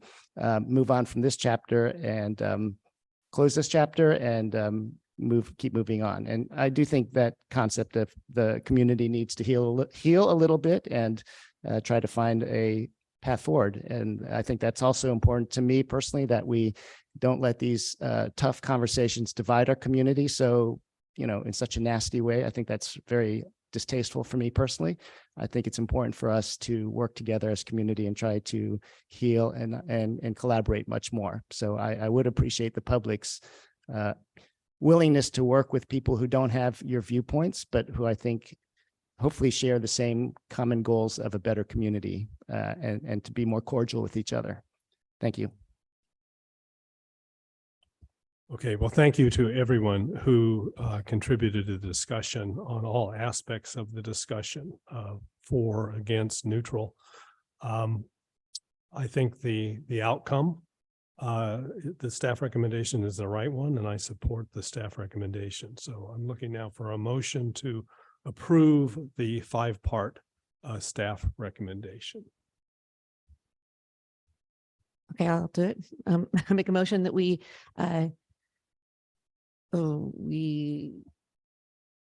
conclude the pilot study by retaining the 11 speed humps installed as part of the project, remove the delineators positioned at the ends of each of them, extend the speed humps to the gutter, remove the part-time parking restrictions, and not pursue a permanent sidewalk in Burton Valley.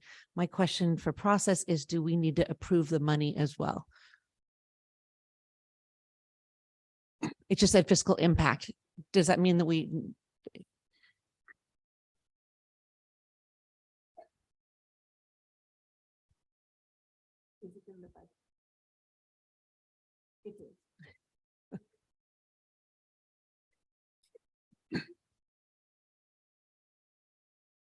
We have added it to the upcoming budget. Okay. So you will review that on June the 12th. Super, great. Okay. So I don't have to include the fiscal part of this. Right. Is there a second? I'll second. Okay, we have a motion by Councilmember Candell, seconded by Councilmember Geringer. Is there any further comment before we vote? All in favor, say aye. Aye. It's 4-0 with one absent. So thank you all for your participation in this issue. Patrick, thank you very much for all the work on this. Okay, we're on to item 12A. Consideration of recognizing June 19th, Juneteenth as a city holiday. Thank you, Mayor. On April 24th, the council directed staff to bring this item back for discussion and consideration. We are recommending that June 19th be added to the list of holidays for staff, and effective the start of the next fiscal year, which would be July 1, 2023. It's an important date to recognize and honor, and the fiscal impacts of this addition are de minimis. They really will not have an impact. And I think we join 9 other communities in Contra Costa to honor this day. I'd be happy to answer questions. Thank you. Questions? All right, do we open it for public comment? We've Mayor Anduri, I have no speaker slips and I see no hands raised in the with the Zoom participants. So you have Right. no speakers. okay, so bring it to the council for consideration. Any Happy. comments, or we go right to a motion and vote? Happy to make a motion if we're ready. I move that we approve the addition of the Juneteenth holiday to the city's observed holidays effective July 1st, 2023. Second. All right, we have a motion by Councilmember Geringer, seconded by Councilmember Kwok. All in favor, say aye. Aye. It's 4-0 with one absent. Thank you very much. Oh, okay, we're on to council commission reports. Councilman reports on activities and consideration of matters that council member wishes to initiate replacement on a future agenda. So we'll go, since it was foreshadowed at the beginning of the meeting, we'll go right to Councilmember Geringer. And I promise I won't go for 15 or 20 minutes, but well, maybe I will. I'll throw off some of the predictions on meeting time. No, I would like to ask that we direct or ask staff to come back at a future agenda with a plan to study a class 1 multi-use path on the east side of Pleasant Hill Road between Mount Diablo and the Stanley Deer Hill. Okay, can you use the words plan to study? Oh, well, Can we come back. have the staff to come back with a report on what a detailed design Right. would Cost and what the scope and what that would be. okay, I will support that. Okay. And then Can I add, can we do one that will include a preliminary study? Like what you're talking about is a full study, right? Are there grades of those? Well, we can talk about that. Well, If it's on the agenda. come back with options. I'd like to find out, well, and Councilmember Garrett, Well, go ahead. find out what a full design would cost. And I would be also interested in a preliminary design. That's fine. Okay. And I want actually just for the record to be very clear that this does not impact stay on my mic, does not impact the action that we took relative to the center median project that is under design and that we voted at the last meeting 3-1 to continue forward with the design with the community benefit grant. Okay. All right. Okay. Thank you very much. And then I won't go 15 minutes, but no, Community Day is right around the corner. So on June 3rd, we have 11 projects and volunteers are signing up. And I understand that we will have a city team that is going to sign up. We have projects that include 4 projects related to our creeks. We also have several projects throughout the building that the Town Hall Theater is, the longest standing in our original town hall. And so there are a number of projects that will be going on there.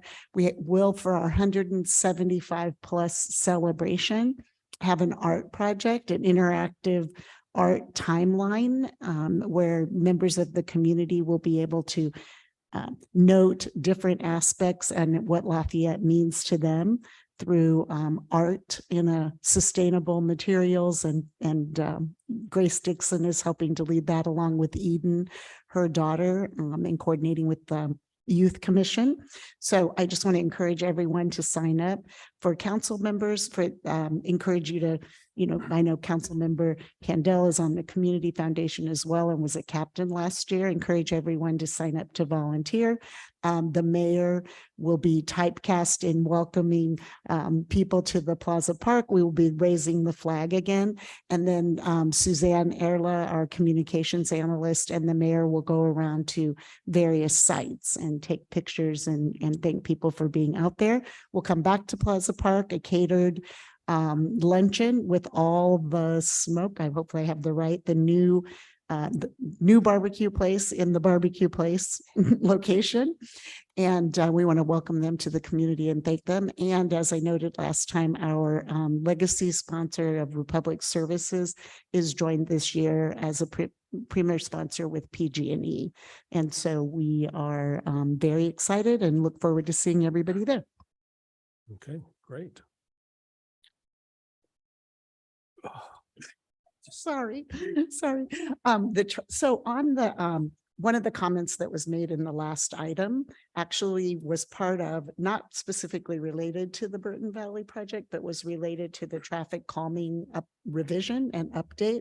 And I do look forward, I listened to the whole meeting and looked at that and read that and look forward to that as that comes forward.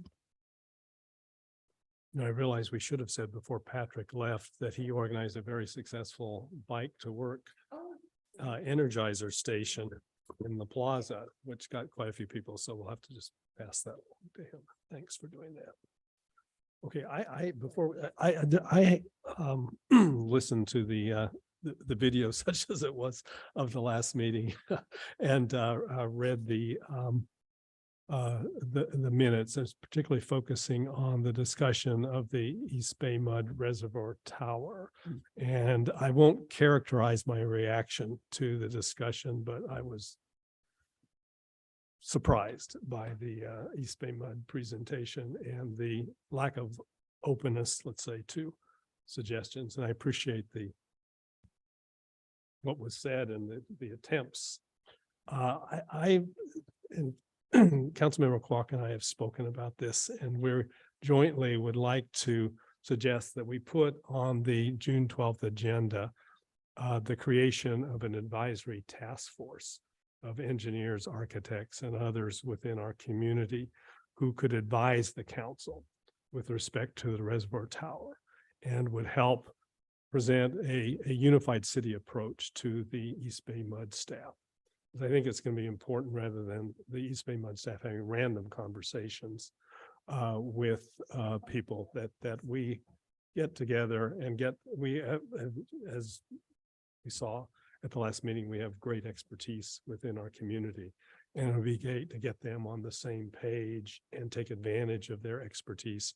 And then we can reach out to East Bay Mud and come out with a better result, we hope. So the idea is that before the next meeting, that Councilmember Kwok and I would put together a written proposal and perhaps talk to potential volunteers, then come and discuss that with you then. Okay. Did we have an agreement as to the number of people, or is it will be determined? I think that would be on the agenda for Yeah. discussion as opposed to for next discussing time. it now. Exactly. Okay. Okay. All right. Councilmember Kendall. So I loved hearing from DRC and PC. And I hopefully we are, it sounds like we are going to be addressing the scoring system, the points on it. But Greg Mason brought up another one about the residential projects and he would like some better policy to help them. And if that is something that we would have time to discuss, we were thinking about having objective standards for residential. We did some. I don't think that's what he's looking for. I think he's looking for something bigger. I think he's looking for something more substantial in help. So we don't have as many appeals, right? Correct, Councilmember Candell. When he left, Commissioner Mason asked me to convey to the mayor that he'd be happy to talk to him about his concerns. Talk more about his concerns. Right. What he's talking about, he referred to it as the Lord of the Manor. I look at it as the worst things that can come before a planning commission or the council are somebody's dream house. Right. And it's just very difficult. I mean, we're just discussing now about how to approach this, not the actual content of what we're doing. It's very difficult. I know. I mean, we just need to think about how I do it, because it's very difficult to give guidance on that beyond what's already in our residential guidelines. Okay. And in our ordinances. So. Okay.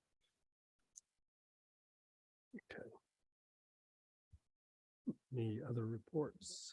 I do. I actually have two things I wanted to report on, and I wanted to ask staff if they could put this image up on the screen.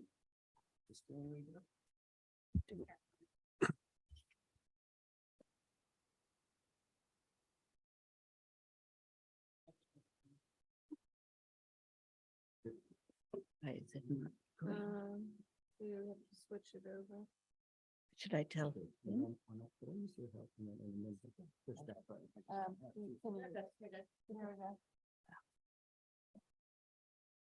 Last Thursday, I represented the city of Lafayette at the Contra Costa County Inflation Reduction Act meeting at Mount Diablo College at DVC. I'm sorry. And there were an amazing 100 people that attended, including, of course, county members and staff and elected officials from more than half of the county's cities. So it was really an exciting meeting to be part of, with John Joya chairing and giving opening remarks there. The topic of the conversation was how can cities tap into the Inflation Reduction Act, specifically in order to the aspects that combat the climate crisis, and in particular on the topic of building electrification. And so I'd say that just focusing on, there was a 6-hour event. Let me just focus on 2 things relevant to today. Number one, in terms of electrifying buildings, there was a great presentation by the Building Decarbonization Coalition. I wanted to share this slide that shows when you look at PM 2.5 pollution in California and nitrogen oxides, the biggest polluter today now is actually buildings. We've actually done a decent job reducing power plant pollution of NOx, and cars are down to 49. So actually the biggest culprit is buildings. The next slide shows, okay, if that's a statewide number of buildings being the culprit, which parts of our state are the biggest culprits? So this goes by South Coast Air Quality Management District is the biggest blue, number 25. So out of that 100 and something, a quarter of it is the South Coast District, Los Angeles. But the Bay Area Air Quality Management District, BACMed, we're really like the second biggest polluter of nitrogen oxide, PM 2.5. And so what this message to Contra Costa County staff and elected officials was, what we do here in our county to address pollution from buildings is meaningful and can move the needle for our state. And so that was the essential message to the audience, and why building electrification and moving away from natural gas in our buildings is an essential part of California's future, and why BACMed has taken aggressive stance on it. And each of these governing bodies is asked to be aggressive. So it was a quite inspiring day to learn a lot and to have many other county officials lock hands in hands. That being said, there's a lawsuit against the city of Berkeley on their natural gas ban. And a court had a ruling a few weeks ago that that was really against the city's use of its police powers to ban natural gas in buildings. And that sort of put a cloud of uncertainty on how cities and municipalities should and can go about legally enforcing building decarbonization and electrification measures. So my understanding is that there's some research being done by a legal opinion that will come out, and some clarifications that we can expect, because our own environmental task force is trying to advance our own building electrification ordinance. But I think given a little bit of the uncertainty due to the recent ruling, we probably will wait to see how that's interpreted before going forward. So just wanted to share a little bit about last week's very exciting and interesting meeting and that piece. Okay, and then on another topic, today I was in San Mateo County for lunch. And so I took my wife and I to do a very special sightseeing to the 3rd Street Bridge. And so I wanted to go and see the one other example where you've put like a pedestrian and bike pathway in the middle of a busy street. And while I took many pictures, I did not get a chance to make a home video for you today, but it was a good experience to actually go walk a path there that was 4 feet by 4 feet. So it's 8 feet wide, plus, 2 feet of concrete, plus 1 more feet of before the painted line. So it's really 14 feet from painted line to painted line. And then the one we're proposing in our city is 22 feet from painted line to painted line. So going there to experience what a 14-foot passageway for me and my wife, and then seeing the number of bicyclists, joggers, pedestrians, school groups walking through there. I mean, I think the experience is very valuable, that I think as elected officials, it's beneficial, and staff just to, really absorb what is 8 feet like, or how do bikes go around other people. And so I thought, anyways, that was a valuable experience for me. And I just wanted to share that if you're ever down in San Mateo, check out the 3rd Street Bridge and absorb what's going on there. It was very informative for our own city's learning. Thank you. Following up on the environmental part of that, the Lamarinda Challenge, the solid waste challenge ended And unfortunately, we were in second place behind Moraga, but Moraga got 88,000 points in the first week inexplicably. And well, because they only got 16,000 in the remaining 5 weeks. So anyway, it was a good experience. But yes, we're challenging the vote.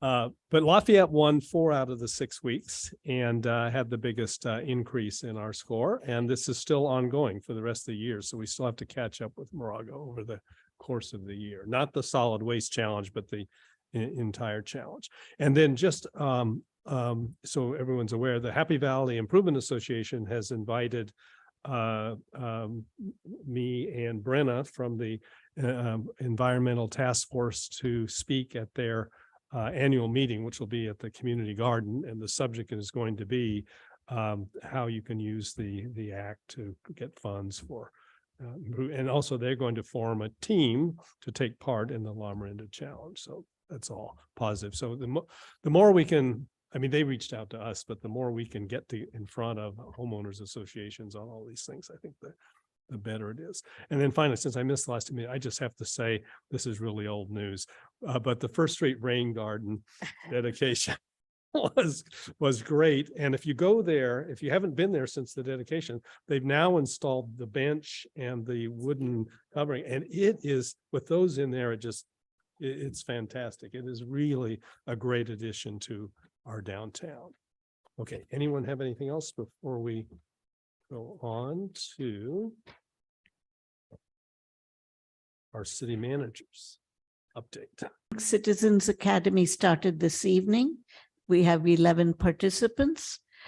The Senior Services Commission is preparing domain reports to help with their age-friendly action plan, and they will have a large community event this fall.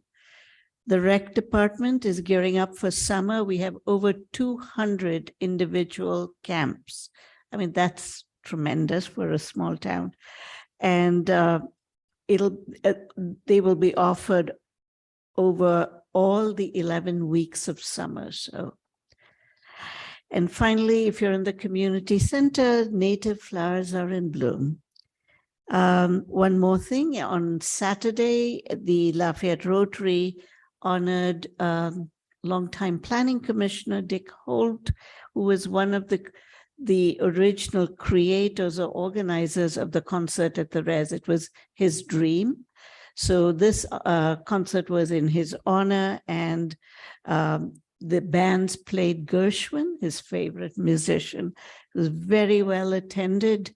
And as we all know, 100% of the proceeds go to the schools. It was a great community event. That's all I have. Okay, thank you. Are there questions? No question, but could I just say that I did was invited to say a few words on behalf of the council, and so just said on behalf of Mayor Anduri and my colleagues on the council, but it was very moving.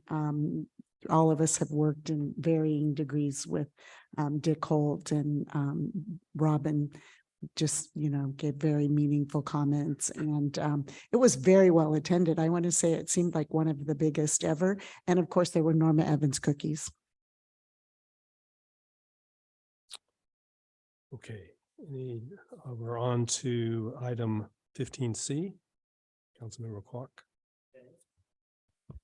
For this item, we have a vacancy on the Environmental Task Force that needs to be filled. We have solicited applications from the public, received names of qualified candidates, and Chair Nancy Hu and myself interviewed candidates in the recent weeks.